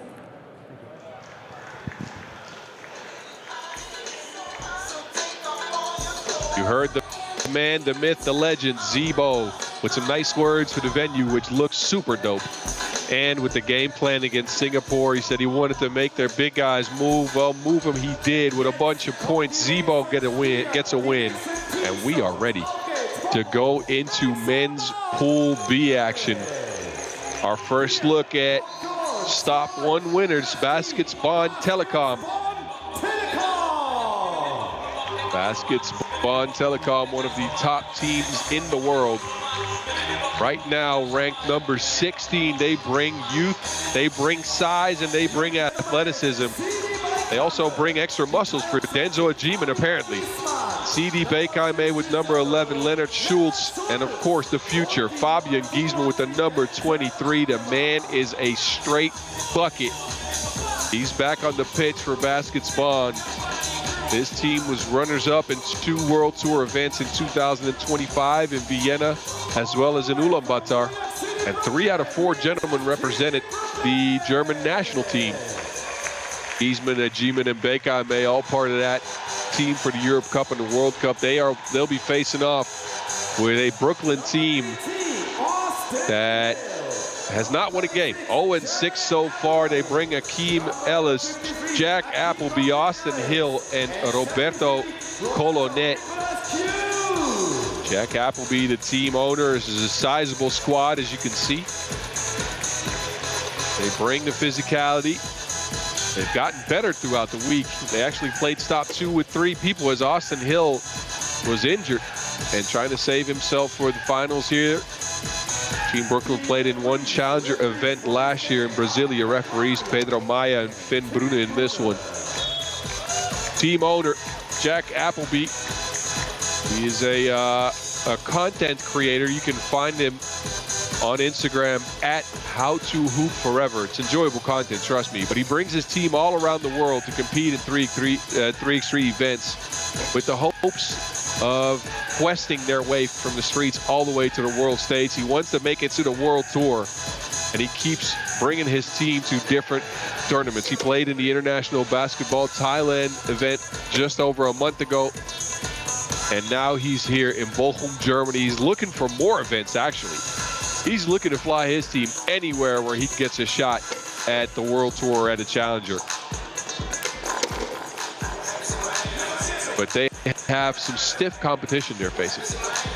So far in the 2 stops played this week, when they faced Baskets Bonn, it's been a blowout in favor of Bonn. 21-5 in stop 1, 21-10 in stop 2. The sheer size and athleticism for Baskets Bonn is very tough to stop for any team facing them, let alone an upstart and kind of new team in Brooklyn with a bunch of new players on the court, especially because they had Berto Colonet fly in the last second. He filled in for an injured player they were supposed to bring. He got the word a week in advance. So these fellas are still working on chemistry. Austin Hill, normally a name you might remember, part of New York Harlem on the pro circuit. And Baskets Bonn will take the first possession. It's Giesmann to Ajiman. Ajiman back out. Giesmann, the future. Can't hit it. Giesmann, we call him the future, as you might have guessed, because he is the future of 3x3 basketball. The man's 20 years old. He's 6'9", can shoot the 2, can dominate inside. He's won at every level, except for maybe the seniors level if you want to discount the 2nd place finishes at the World Tour. And he wants to get a W here for sure to get into World Tour Vienna. Float game from the mid-range, no good. Brooklyn not on the board yet. Baskets Bonn not on the board yet. Now it's Giesmann on the move. Float game, also off the mark. Sluggish start for both teams here. There's a step back, 2 ball up in the air. Giesmann fouled on the rebound.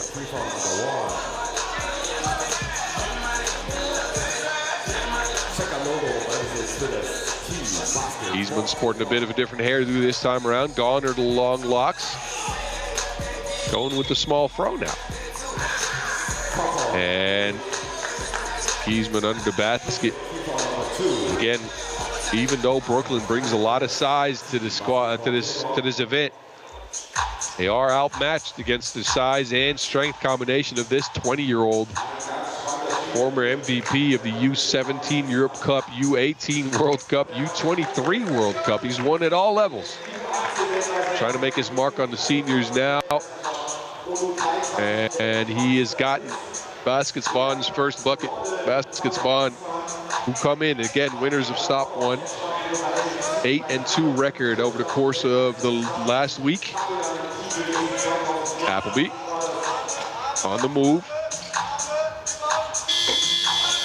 There's Hill fading away. Midi jumpers pure. 1-1 game here, and then CDB turns it over. Errant pass, ball back to Brooklyn.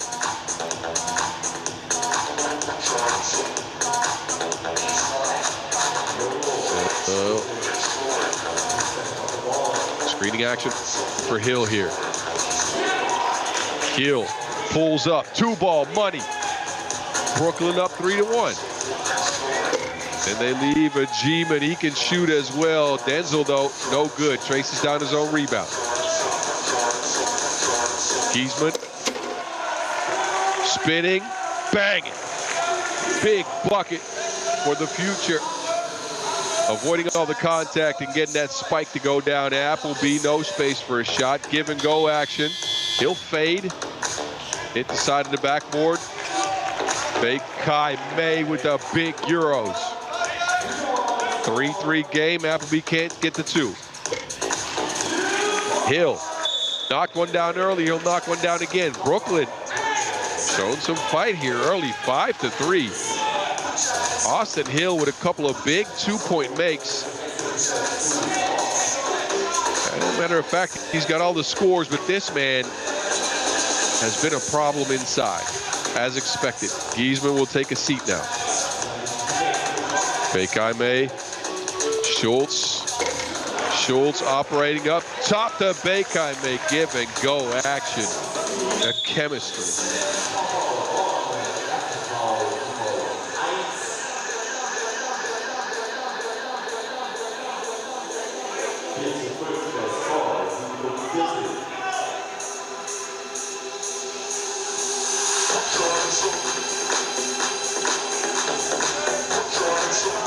Appleby takes a seat. Ellis is back out. There he is. Another long-range attempt, and Brooklyn takes the lead here, 7-4. Hot shooting from range here for both Austin Hill and Akeem Ellis. Again, if you want to get an upset victory after not having won a single game all 2 tournaments earlier this week, this is the way to do it. Get you some looks from 2, spray to place, and see if you can hold up on defense. 7-4, almost 3 minutes into this one. Ellis looking to separate, can't get away from Ceedy, and then travels on the play.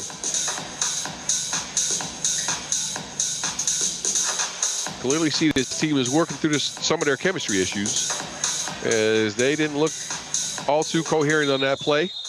And now they lose the future. Giesman on the floor after a foul by Appleby.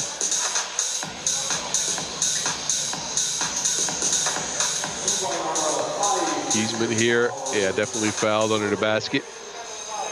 And that'll be an unsportsmanlike foul. No play on the ball, so 2 free throws coming up for Fabian Giesman in Brooklyn, even though they're up 7-4. They've already gotten 5 fouls called. Well, actually 4. That unsportsmanlike will count double. And as most of you will know, 3x3 basketball, if you get to 7 fouls, that is quite troublesome. Call the bonus. You get 2 free throws. If you give up 2 free throws on each defensive foul once you get there. Meanwhile, Basketball and Telekom only had 1 foul, so they've been disciplined.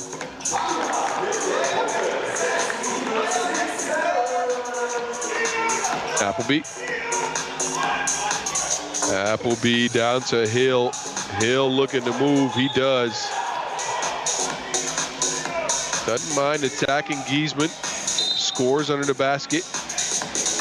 That brings the game to 8-6. So Brooklyn, despite losing 2 games to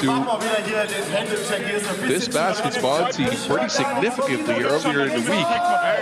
And again, 5-21 and 10-21. They now have a lead going into the first TV timeout.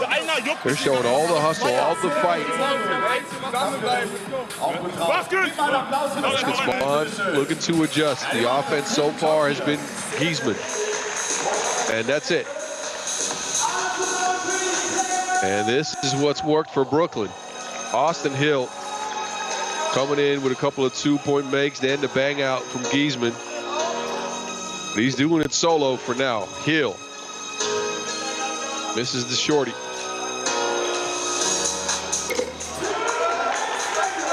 Hagen with two hands. Straight through the lane, lost the defense, and then Hagen with the foul top. Bonn have a bunch of fouls to give, so why not? Stops the action. And Hagen will take a seat. Hagen there with a little bit too much physicality. Big shot by Ellis, another 2-ball down for Brooklyn, who now eclipsed their total, highest total against Basket Bonn already with 6 minutes to go in the game. Bucket underneath, Giesman, 10-8. Ellis looking to operate, looking to make a move again. He's knocked out a couple of twos, now he draws a foul.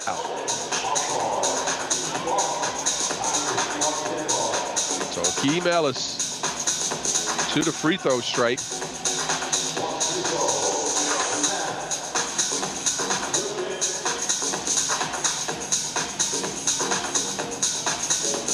"35-year-old, 6'7", crafty offensive player.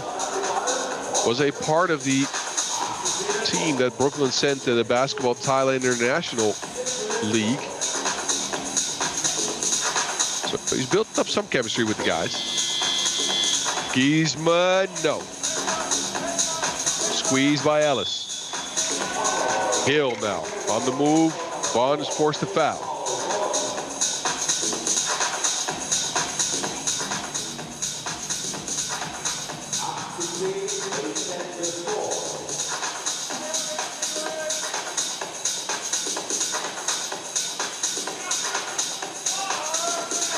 Hill operating from the high post. He steps back, shoots it over Hagen.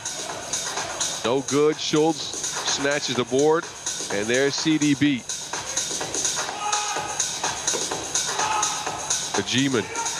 The big difference in the game is that the 2-ball for Bonn is just not going. Not going at all. And Brooklyn's knocked down a couple. Good pass by Schultz. Bang out. Hagen with a 2-hand flush. Hill. Looking to shift. Hagen got stuck, but somehow, some way gets that bucket through. Brooklyn still in the lead. Hagen bumped off his spot. It doesn't matter. He still gets the layup.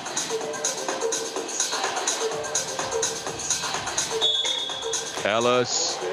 Bully ball. That is a bucket and a foul as well. Hagen Ellis. Hope that man brought a lunch pail because he's going to work. Look at this. Bully ball down low. Finishes up and over Schultz. If there's anyone on Baskets Bonn you want to attack physically, it might be Leonard Schultz, even though he is not the smallest player. At least he's not one of the other players, if you know what I'm saying. Ellis continues to pour it on. 13-10 lead for Brooklyn. Upset might be brewing here. Giesman, though, restoring some order.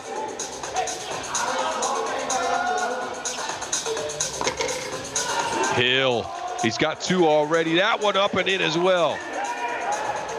Bounced out almost. But it's 15-11. Brooklyn, can they keep this up is the question. CDB, flush it. But Brooklyn fighting a battle where they shoot the 2s, and Baskets Bonn only scoring 1s, and 2s often beat 1s. I'm telling you.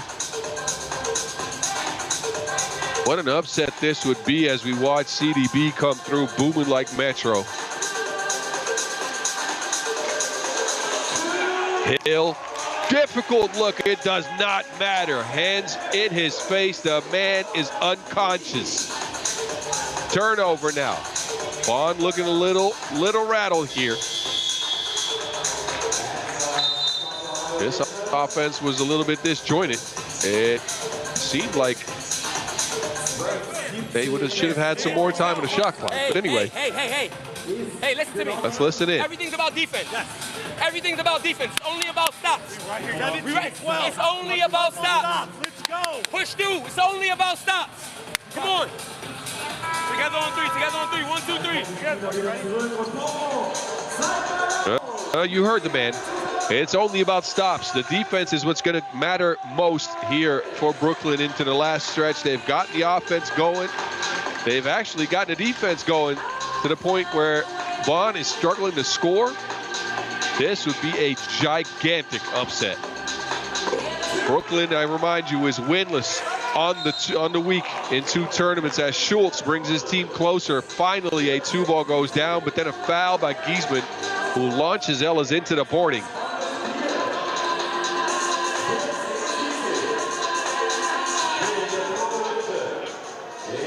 Keem Ellis looks a little bit shaken up. Walks it off.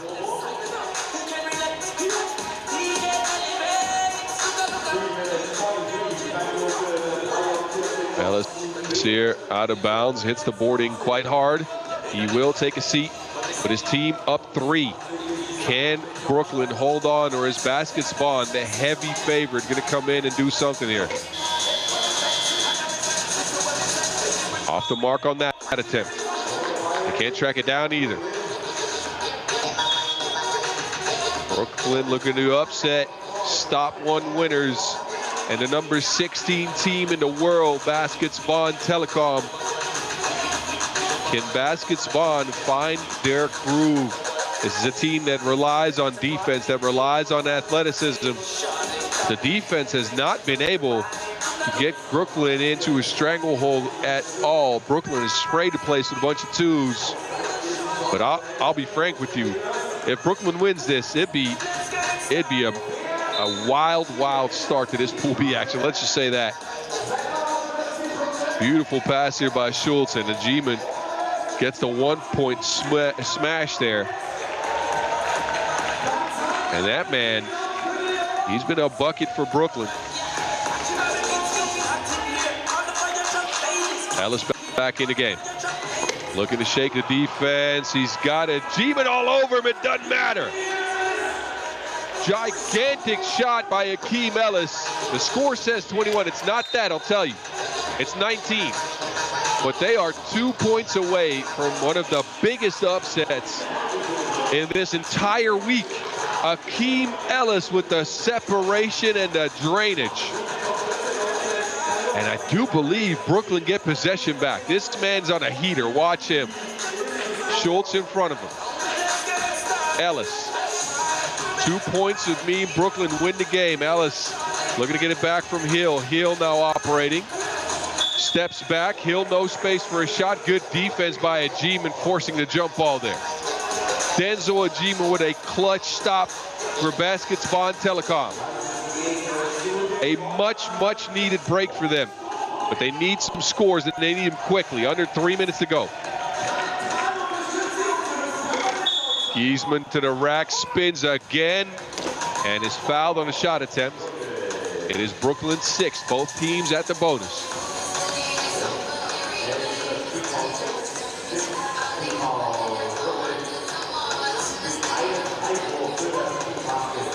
Free throw coming up for the future, and a chance to get his team back within 2 possessions. Giesman does just that, 19-15. Again, Brooklyn is at game point. A 2-ball would end it. Ellis drops him off. 2 balls in the air, no good. He made Schultz touch earth, but he couldn't touch the bottom of the net. Schultz this time around kicks it. Foul on the play. And that's 2 free throws coming up. For Baskets Bonn Telekom, Schultz could get the game to 1 possession here. And that could be a huge momentum swing. Schultz, pure on the first.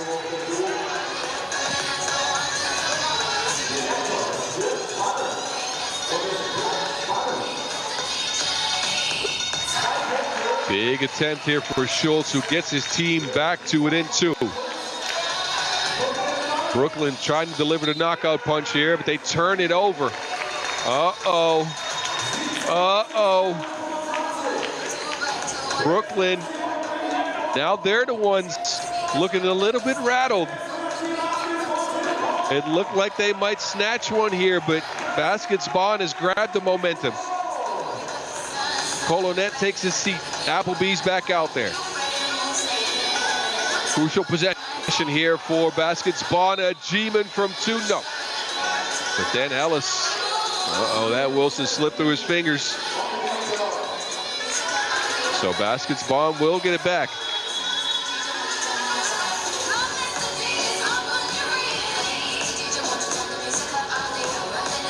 What a game so far. Brooklyn, the upstarts, 0-6 in 2 tournaments this week. They brutally grabbed the lead here. They kept it going, but are they running out of gas is the question here. Baskets Bonn Telekom on a 3-0 run right now to get the game back within a possession. Ball screen action. The G-man pulls up. 2-ball, no good. Rebound to Appleby, and it'll be Brooklyn ball. That went off the fingertips of Giesman. And Appleby looking to set up a play again. He is the team owner, looking to get his team into the World Tour. This would be a huge step for them if they could get a win here. Jack Appleby to Austin Hill. Austin Hill backdoor cut. Ellis, yes. Brooklyn at 20. Baskets Bonn, they need points and they need stops as well. Giesman will at least get him the first part, but now they need to get a stop. Game point Brooklyn. Ellis driving on Bekame, scoops it in. Akeem Ellis gets the W for Brooklyn. Improbably so. 0-6 so far. And they get a victory over a Baskets Bonn Telekom, the #1 seed in Pool B, in stunning fashion. How?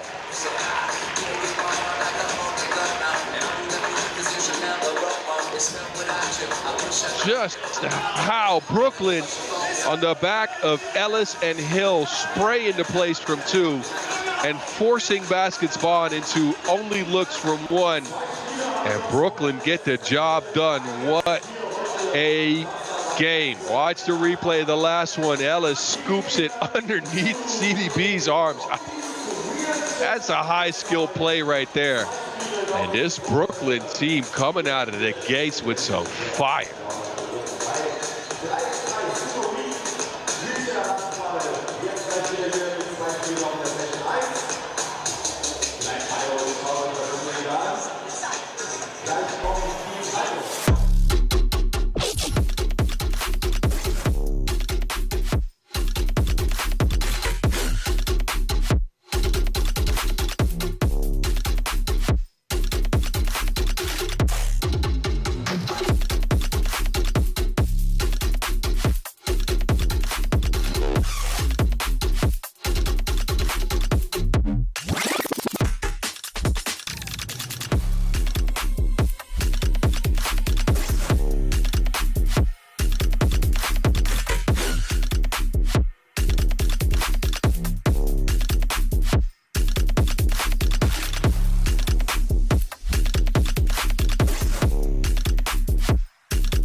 Akeem, congrats on the win. What a game, and what a game winner from your side. Are you satisfied with your performance and the team as well?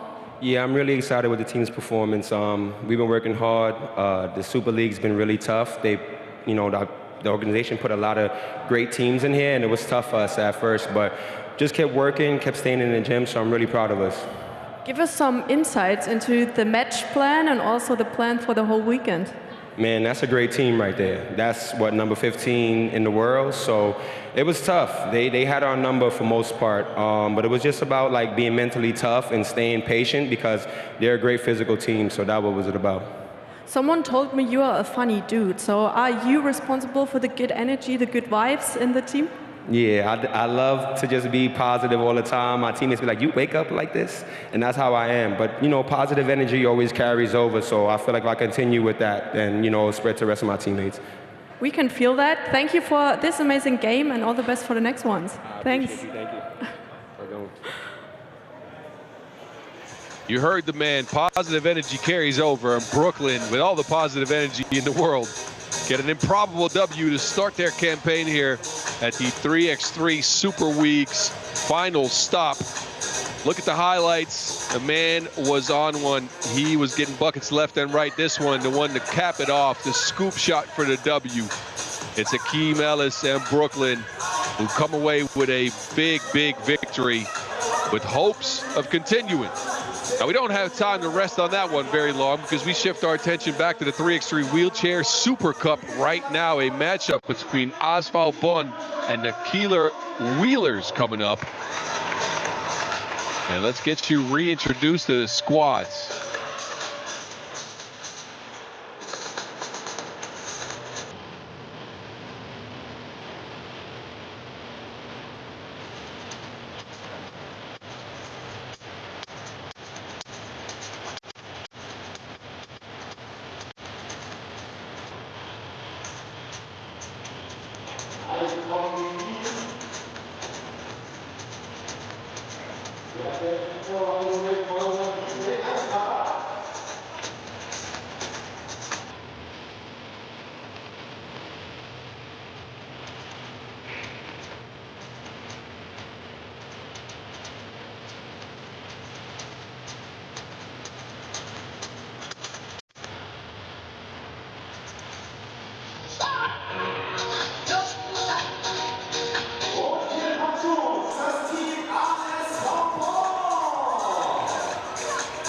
SV Bonn are first to the floor. They come out of a narrow victory over SV Essen. Down for most of the game. They managed to pull through in the end, 12-11 in the opening game of today's action. There's your fellas right there. SV Bonn coming out with Uwe Kogler, the 61-year-old in the lead. Pascal Henkel, Silas Wachmann, and Tobias Mietschke join him on the pitch. They're looking to extend their reign of victories here. They need a second W to try to secure that #1 seed in the pool. And they'll be facing with some stiff competition. All the teams here super close so far. The Kieler Wheelers came out with a great game plan against the Köln 99ers. Were up for most of that game. They saw it slip away from them late, though, as they lost 10-11. They come in here with the need for victory. Timo Schmiesing, Abdelhak Salibi, Marlon Keem-Broders, and Jonas Theisig. They are your four for the Kieler Wheelers in this one.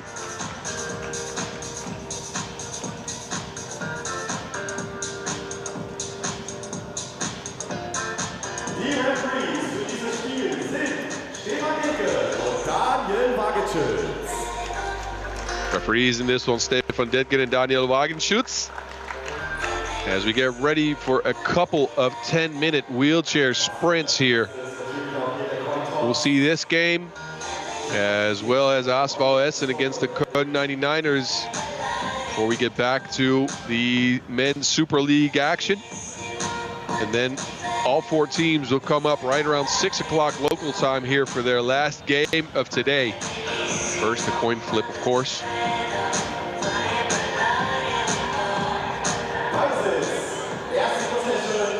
And it looks like the Kieler Wheelers will take possession to start things off. They played a physical brand of defense in their first game.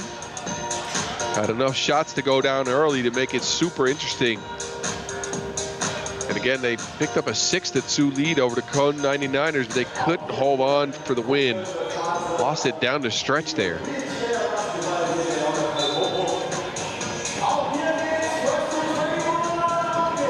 Start off on the court with Schmiesing, Salibi, and this man right here getting the opening bucket. It's Broders with the #1 on his chest to get the first look and the first score for the Kieler Wheelers. Just under 10 seconds into this one. Broders again, they get the ball back this time, bounces off the rim. Schmiesing gets it, It ends up in the hands of ASV Bonn. They cannot get it to Kröger. Schmiesing takes over. The Kieler Wheelers on offense. There's Brothers again, this time off the mark. Under the basket, no look. Salibi, no, but fouled on the play.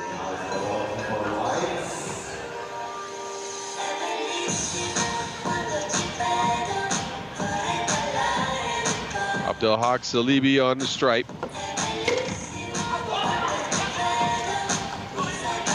That one just off the mark.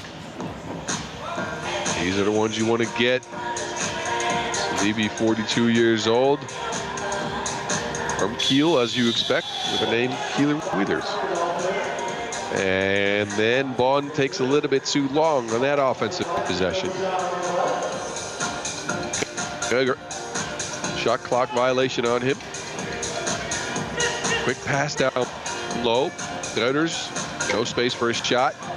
Opts for a pass. Salibi off the backboard, no good. And then he fouls ankle.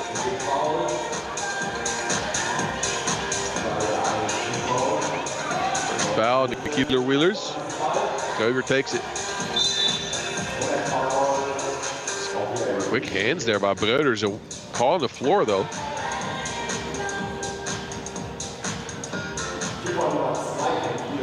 Good Brothers with the quick hands there. Pokes it away from Kröger. And I believe Kröger's getting called for the foul here on their possession as well. Never mind. It is a foul on the Kieler Wheelers. But Kröger turns it over. Kröger with the winning bucket in the first game of today's action. For Kugler, I apologize. Kugler here with the pass. Schmiesing receives it under the basket, leans back, and gets the bucket. 2-zip Kieler Wheelers.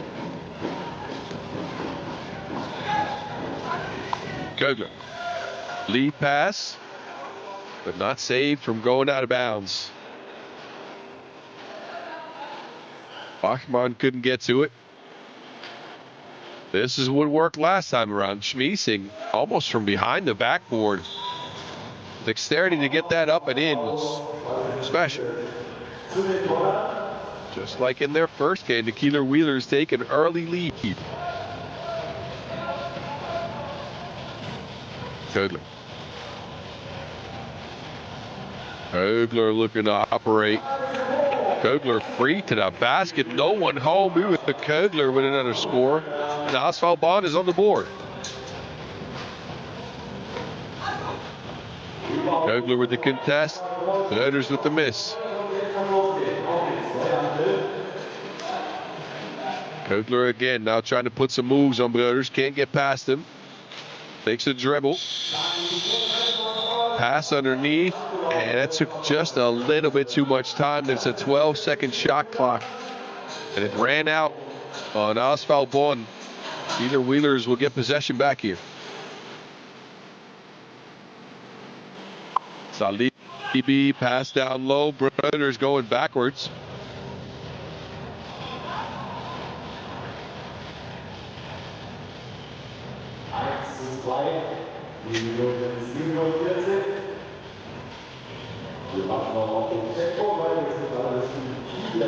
Check ball. Salibi will take it. Kaisig has gotten in the game. He replaces Marlon Keane Brothers.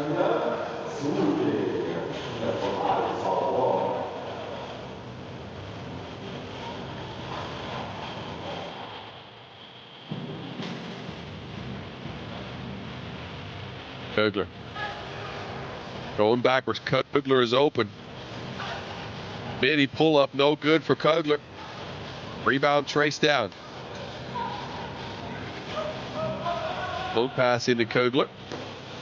Looking for that mid-range opportunity. Kugler off the glass, launches it. Scores few and far between early in the game here. Schmiesing. Pick and roll action. Kaisig, no. Ankle. Turns it over though. And Salibi. There was no possession there, so the Kieler Wheelers did not have to get right of offense. And Abdel Haq Salibi takes advantage quickly Keeler Wheeler's out to a 3-1 lead now.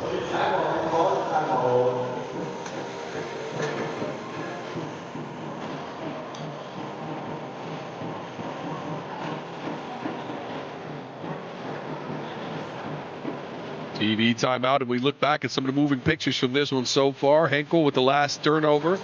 Salibi takes advantage. He's got the positioning. No one near him. It's his team a third point.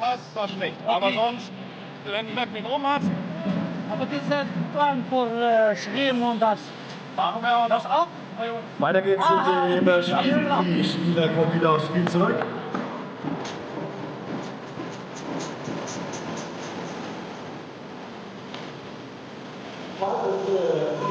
Wheelers roll out there again with Taisik, Salibi, and Schmiesig. Henkel, Mischke, and Kögler on the floor for Asphalt Bonn, and a whistle.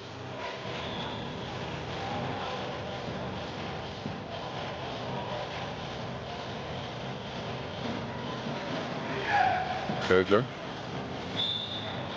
Pick and roll action here. That is out of bounds. Kögler with some frustration. Lost to Wilson there. Luckily was on track to an open look. Kögler this time around, 5 on the shot clock. Needs to shoot it, gets a lead pass going. 1 second to go, no. Offensive rebound off the glass. That one is good. Mischke with the conversion.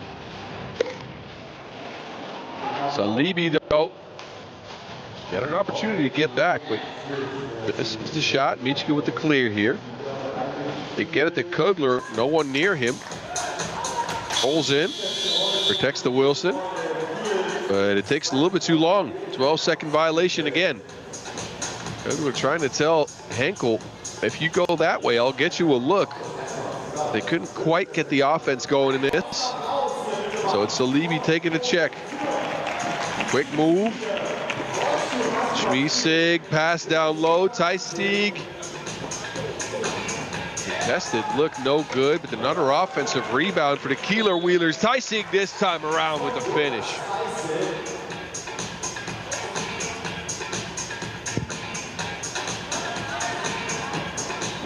Keeler Wheelers have shown the ability to convert very quickly off the offensive rebounds. They usually get the right positioning. Here they expend a foul though. Blocking Kögler.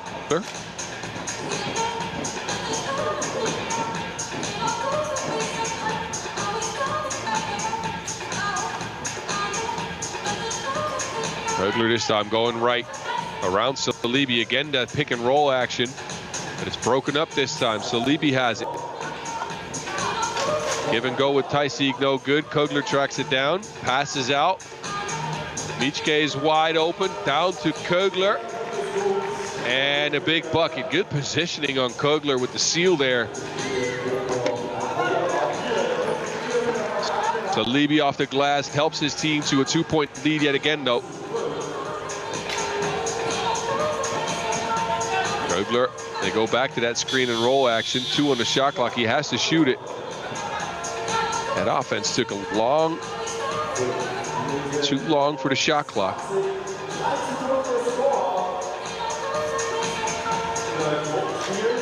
We've seen that a couple times from Asphalt Bonn where they get stuck in slow offensive mode. Taisik back to the bench. Broder's back out there. He was a good bucket early. Salibi, no. Kögler stuck, kicks it out. Tracked down. They try to get it back to Kögler under the basket 2 seconds ago. Give and go, Henkel, no. Had to force up a quick shot due to the shot clock. Schmiesig with a beautiful feed. Schmiesig with a beautiful feed. The Broder's under the basket. How did he find him? What a pass, and another lead pass here for Kögler snuffed out. The Wheelers take a 3-point lead, and they turn it over. Kögler has positioning again, looking to seal. Contested shot though. Gets his own rebound. Another miss from Kogler under the basket. Bonn is not converting on the opportunities you'd like to see them convert on. Schmiesing behind the head pass to Salibi. What a look. And Salibi's got the positioning. He will finish it up. And the Keeler Wheelers now out to a pretty big lead. Mid-range pull up, and it toilet bowls out. No luck for Michke. Schmiesing dribbles it, almost loses it, 4 in the shot clock. Salibi can't get to it. That is out of bounds. 3:41. Bonn will get a check here. 3:41 on the clock with an opportunity to climb back into this game. They have not converted on the looks they've gotten. Only 3 points as a result. Kogler blocked by Salibi. Looking to operate, lobs it in under the basket. And a foul on the play. As Michke had positioning, he struggled finding a clear look at the basket, and Broders reached in there, and he'll put him on the line for one shot.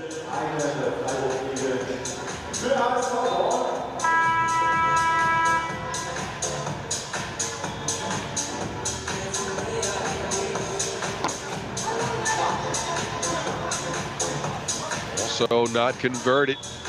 Bonn is going to need to find some scores here if they want to get back into this game. It is a 2-point lead for Keeler Wheelers. A timeout now expended. But Bonn has not looked sharp in their finishing under the basket. Meanwhile, the Keeler Wheelers have wheeled their way to 7 points already.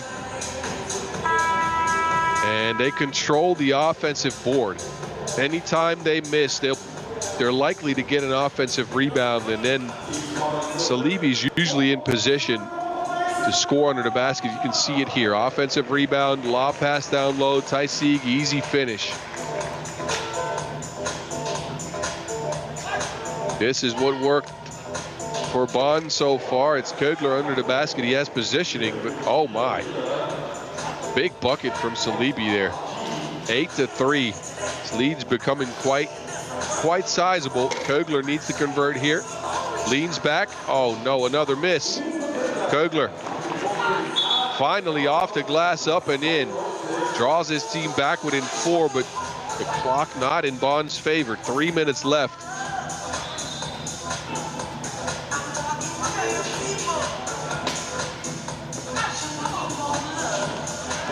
Bullet pass down to Broders. Big shot. Marlon Keane Broders off the feed from Salibi. Gets another mid-range look to go down. Pick and roll action. That is textbook, but Michke cannot convert.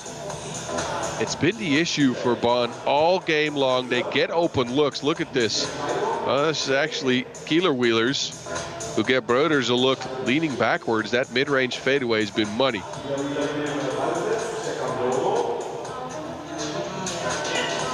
Keeler Wheelers get it back. They get it back to Broders. He's open again. Why not?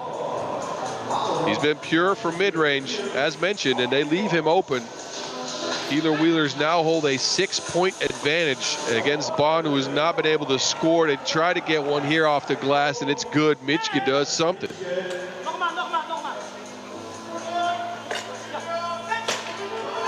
Broders looking to set up positioning again, this time on the move.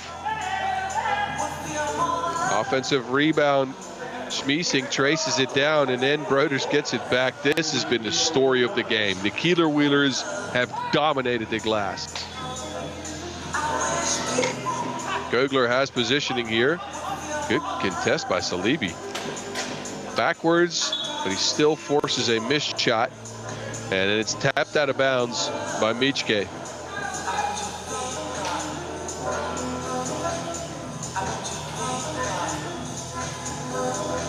Look at this, though. Michke calmly drives into that mid-range attempt, but it's been the combination between Salibi and Broders that has been unstoppable for the Keeler Wheelers. There we go again. Broders this time kicks it down.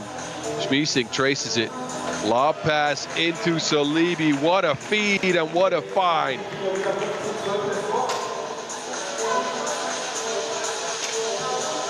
Twelve to 5, the Kieler Wheelers dominate Asphalt Bonn in this one so far. 1:30 on the clock. Turnover though, 12-second violation.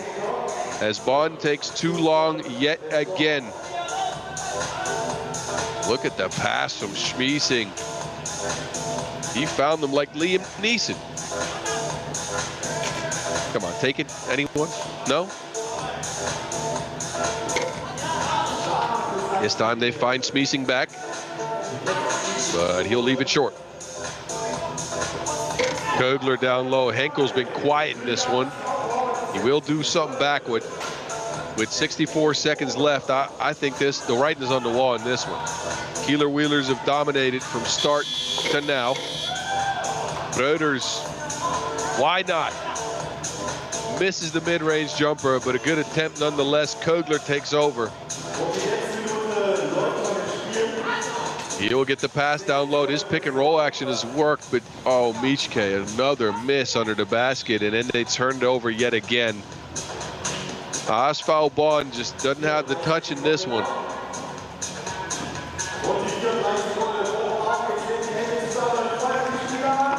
Just off the mark. Kogler was in scoring position. Meanwhile, the Kieler Wheelers just keep on dealing.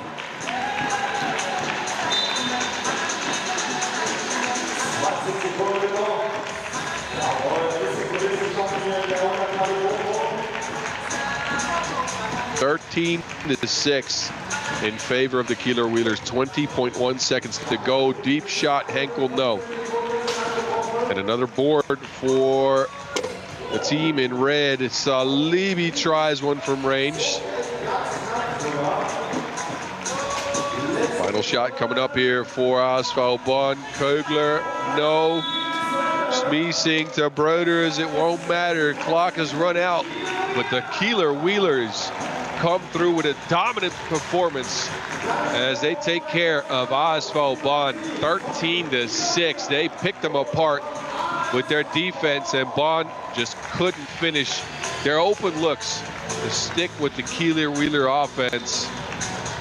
It's Salibi and company who come away with their first win. That leaves them at 1-1. Asphalt Bonn also at 1-1 right now. But the man in red, a dominant performance in the 3x3 Wheelchair Super Cup. We'll see them again later today, obviously, when they face Asphalt Essen. But they get the W here, 13-6.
Vielleicht nochmal in den wenigen Jahren dafür. Olympische Basketball. Vielen Dank für eure Unterstützung.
Also, wie immer, make some noise!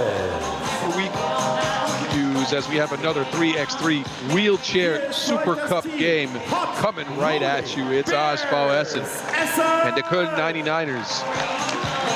Essen come out first. They picked up a loss, a narrow loss in their first game of the day. Were up for most of the game, but lost it down the stretch. They come out with Soraya Mal, Jamal Ismaili, Mudu Ali, and Bleron Maloku. Led them in scoring. And on the right, wearing the number 60, he was unconscious in that game, but couldn't quite get his team across the finish line now. me remind you of the fact that all these teams will make it into the semifinals, but seeding matters. You want to avoid the good teams. You want to get a W here. And they're going to have to try so against the Köln 99ers. 99ers, right? My German's not that good. But anyway, Köln 99ers won 11-10 over the Kieler Wheelers after stabilizing in the mid-game. They got it done down the stretch. Köln come out with Timo Bergenthal, Bo Bruckmann, Omayuna Scotty, and Chris Ados.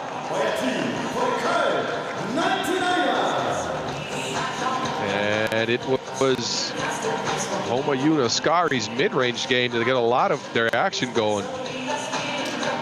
The man is built for it. You can see that. Wearing the number 2. He's got muscles on his muscles.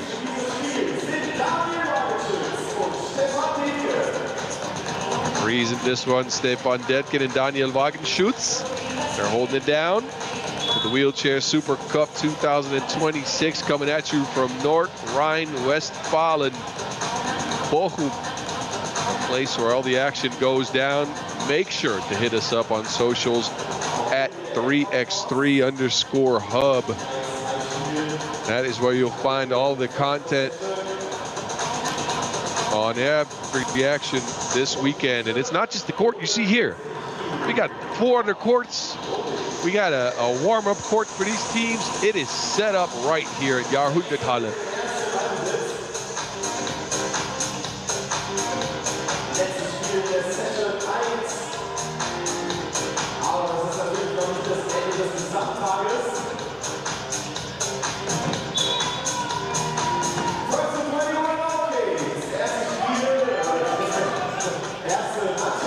It's Maluku looking to create some space early in the game. He's left alone. He'll take the shot.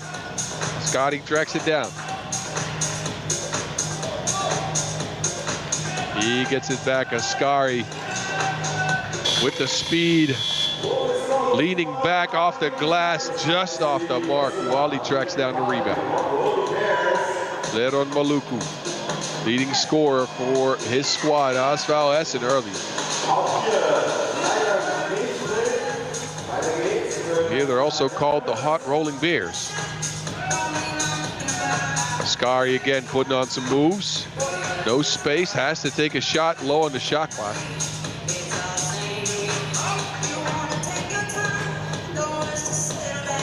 Wally here, no one home. Maluku gets it back, flips up the shot, and Essen's on the board first. Pick and roll action, good slip to the basket from Bleron Maluku. Apparently he's not just a ball handler, but a good screener as well. Adolf's no good.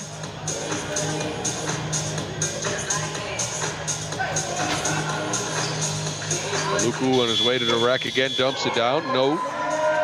Last second shot there, buzzer beater, it counts, 2-zip. Lead for Essen to start the game. Scotty trying to operate and move. Left alone on the outside, deep shot, no good. Just off the mark. A good look there for Homayun Ascari, but no make on the back end of it. Good blocking there. Maluku, dump down pass. No finish for Soraya though. Pick and roll action, perfectly executed. Way to go. Couldn't finish it off. It is Bo Bruckmann with the score to put him on the board.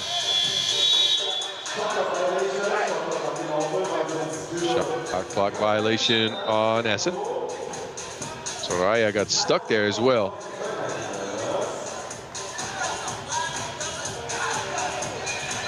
And a timeout. Teams get together and discuss their strategies. What has worked so far is the pick and roll.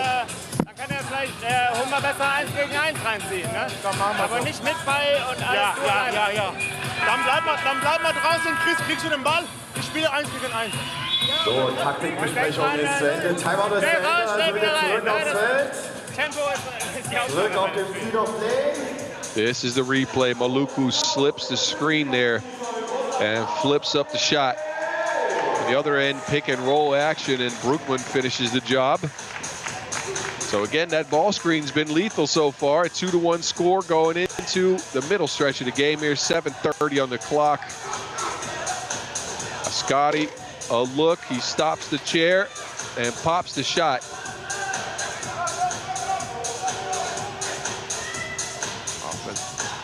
Defensive rebound. Wally. And couldn't take over yet again. What a pass, oh, but not quite on the mark. Broekman was stuck, couldn't move. Lead pass from Ascari sails out of bounds. Essen take over. Maluku has been quiet so far in this one.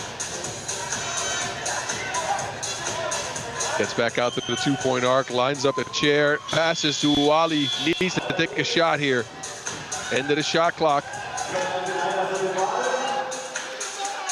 Scotty. He's using his speed on almost every possession. That not a make, but a foul. Just off the mark. He'll get a free throw, though. But a TV timeout first. Look at the move from Ascari. Takes the contact, flips the shot up. It is just off the mark. Difficult angle to score from, but we've seen him do it before.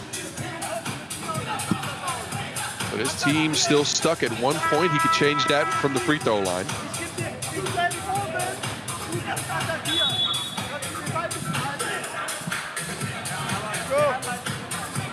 Weiter geht's nach der Auszeit. Wir haben einen Check am Logo. Love how all aspects of 3x3 are integrated in this Super Week event. We got men, we got women who'll be in action tomorrow.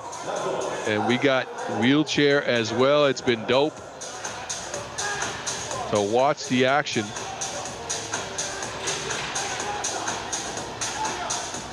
Free throws here, or one free throw rather, for Ascari. And he can't convert. The rebound ends up with Essen.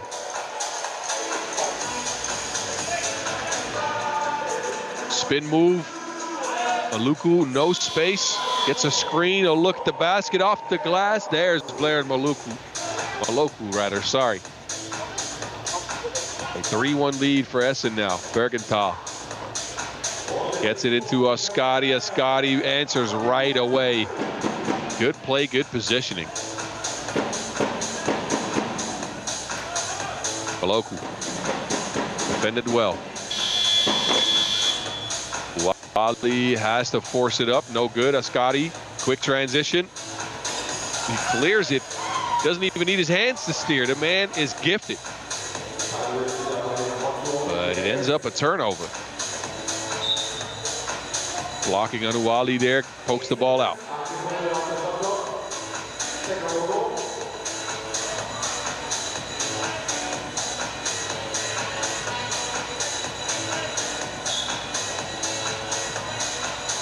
Check ball, Essen, 8 seconds on the shot clock. To get it to Maloku. Maloku. Broekman is guarding him like his life depends on it. Actually, Bergenthal in that possession. They are giving him no space to operate after seeing that first game and what he came with.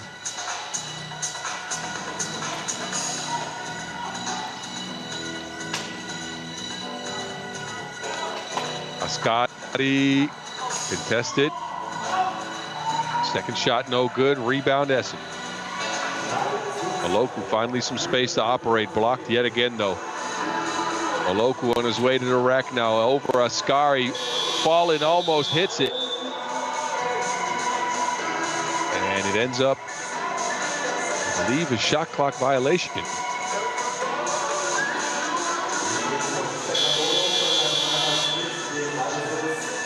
Possession will go to Köln though.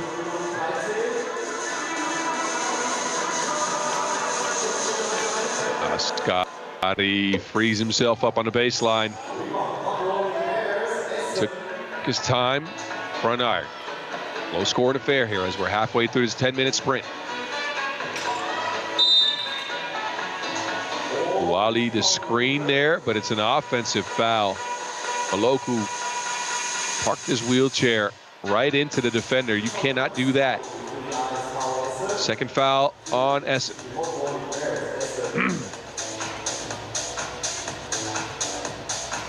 This is the action we're talking about. You can see Maloku jamming up Ascati, but there's an open look. Bergenthal ties the game up at 3.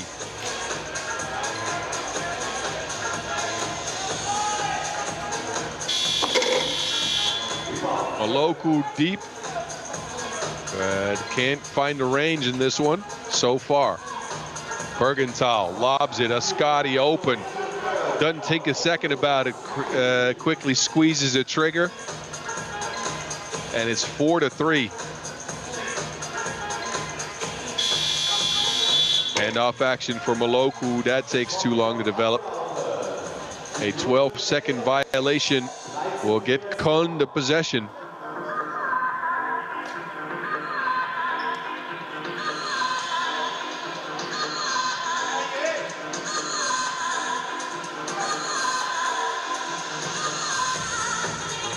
No one home on this Bergenthal take. Good blocking.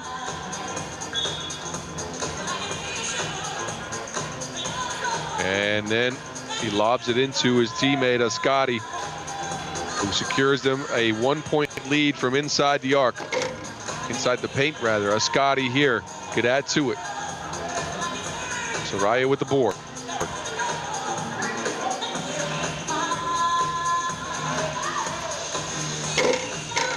Wally, midi, trickles in, 4-4. Punch for punch, these two teams go. Heading into the final stretch of the game here. Ascari on the move. He is blocked but fouled.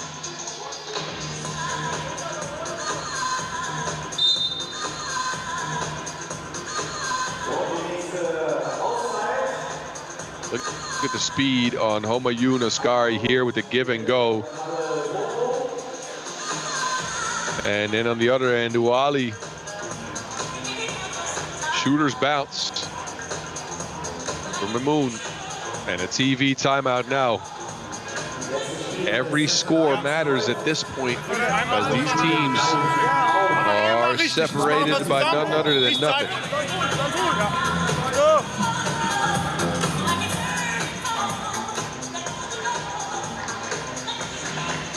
Last adjustments, last stretch of the game.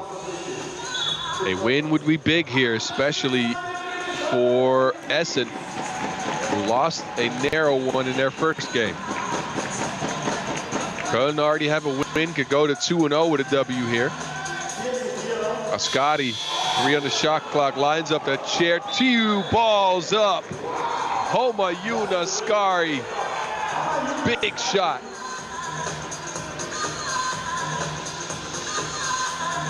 Look at this, rights the chair with the ball. Didn't even use his hands to steer. And a wild 2-point make. Maloku answers. Ascari wheeling and dealing. Weaving through the traffic, this time off the glass, and he is just pure money right now. 7-5 Köln. Maloku, who's been quiet in this one, he's open now, 4 on the shot clock, opts to go and drive into traffic. That one is definitely a foul.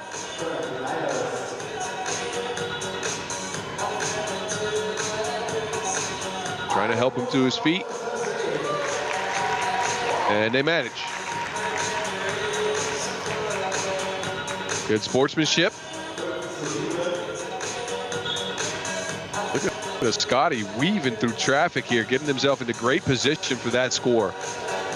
What a bucket. With the wing to boot. All right, I see the flare. And then this last foul. That was the first on the 99ers. Maloku on the floor again. And again, helped up into his chair.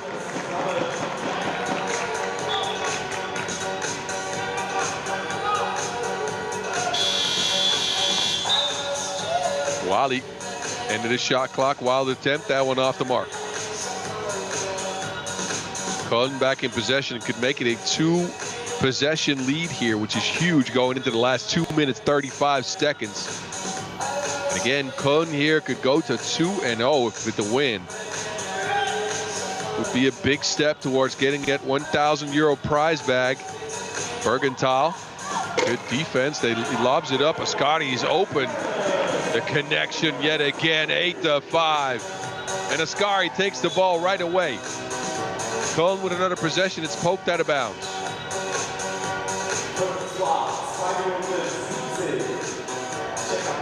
Look at the lob pass.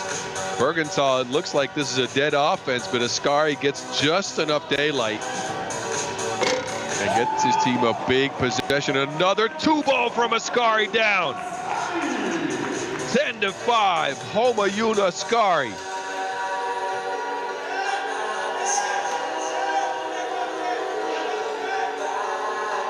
Wally going backwards, needs to take a shot here into the shot clock.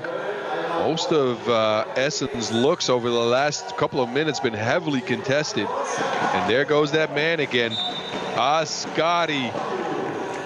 He is doing damage right now.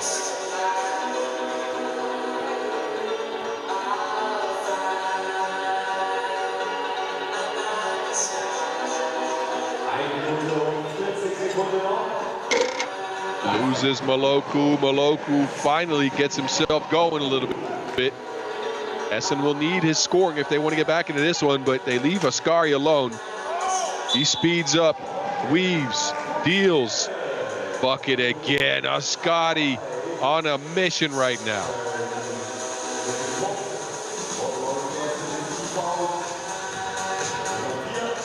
Hit on the play as well. So not only does he get a score, look at this, the quick weaving from Homayuna Ascari. He gets hit and has an opportunity at an and one, misses the freebie though, but a 6-point lead for Köln. And then Essen rather, I apologize, turn it over. So Köln run away with this one. It was a 6-7 game, a 5-zip run. Ascari again, this time he deals and gets his teammates involved. Adolfs with a score under the basket. It's been Köln through and through in this one. They kept this man in check. And they get a ball back here as well. Turnover on Essen. Ascari, quick turn, lines up another 2. Back irons it. That looked good, he can't get to the rebound. Wally not cleared, so he has to get it back. Wally hasn't seen the sign from the ref. That is again not cleared. A turnover on Essen. Again, we're under a minute to go. The writing is on the wall in this one. Homayuna Ascari's carried his team to a big W. Now it's just a question of what the score will be. They get it down low. Ascari yet again, this time it's poked away, but a foul on the play.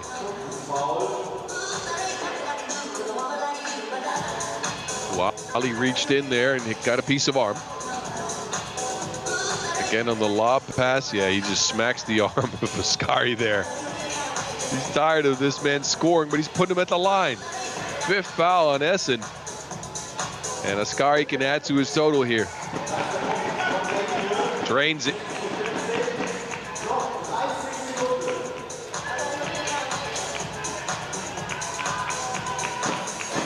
Good defense by Köln. Maloku, no. When he takes the go, Ascari behind the back. Going through traffic yet again. They get it underneath the basket, but not enough time for Brookman to finish it up.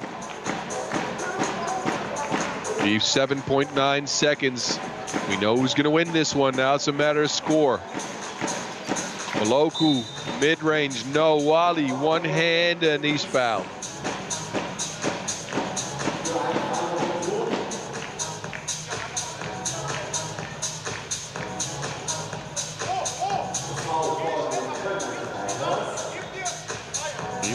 Wally on the stripe.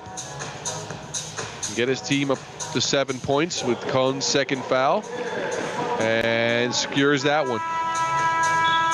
But time is running out, and the Köln 99ers take a W here on the back of Homayun Ascari, just wreaking havoc. The man was on a mission in this one. Bucket after bucket, splashed a couple of 2 balls as well. He was not to be stopped in this 3x3 wheelchair Super Cup match, and his team gets a big win as a result. Köln improved to 2-0 on day one in action here at 3x3 Super Week. Yeah, get you some water, my guy. That was a tough match. I'm sure he's a little bit dehydrated. But that's the man of the hour, the man who got it done, Homayun Ascari. And his team will take the lead in the pool with that dominant performance, going 2-0.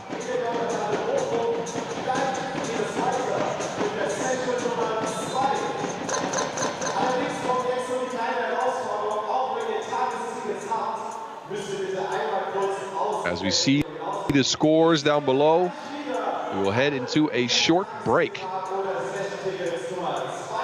And I mean long break, I apologize. Of course, we get the replay of this game, and then we'll take an hour break before we start back up with men's Pool B action in the Super League. Fuengirola and the Sparkassen Stars out of Bochum are on deck. Look at the highlights in this one, and stick and stay here for session 2 of the 3x3 Super Week from Bochum, Germany.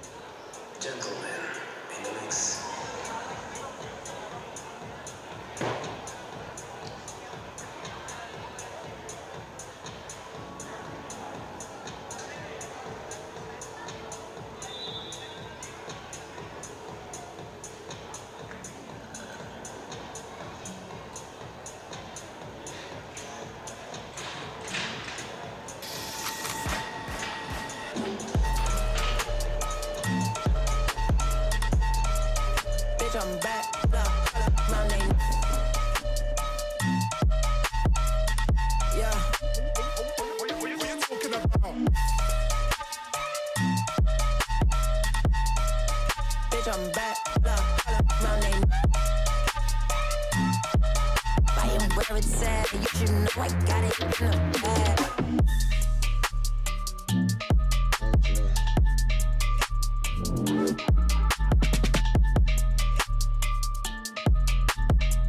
Around my neck, got me feeling like little baby.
wir da eigentlich den Set aufmachen wollten, habe ich das hier an die Seite gekriegt. An welche Seite? Ja. Ja, da habe ich das an die Seite, weil ich eigentlich den Set machen wollte, haben sie jetzt doch gemacht. Das rein theoretisch könnte ich jetzt allein Logo drauflegen. Aber das. Ja, das ist auch so überlegt, wie da ganz drüber, wenn das so abgeht, dann so kriege ich auf jeden Fall irgendwie kaum was mit. Ja, das ist eigentlich schade, weil wenn sich hier Begegnungen wie da vorne passieren, kriege ich so nicht mit. Cool wäre, wenn wir das oben drauf machen würden, dass es so ein bisschen oben drüber guckt. Oder? Weil das dann auch, wenn ich dann nicht mehr will. Ah, irgendwie Optimierungsvorschläge. Ja. Nee, das ist so. Gerade da oben überlegen, ob man das Mikrofoto besser optimieren kann. Weil ich krieg so zwar mit, wenn die Ding erwischen. Also diese ganzen kleinen Geräusche, die krieg ich besser mit.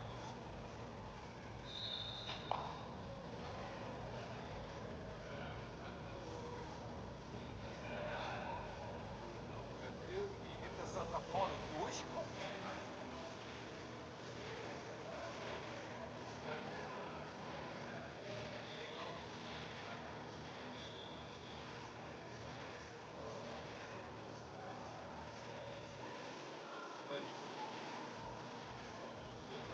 Hallo.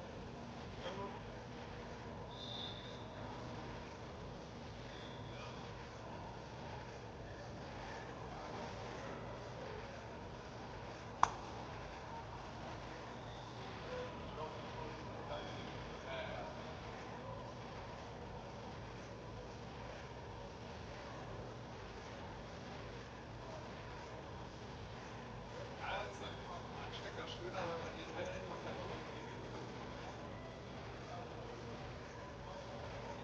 ich glaube, der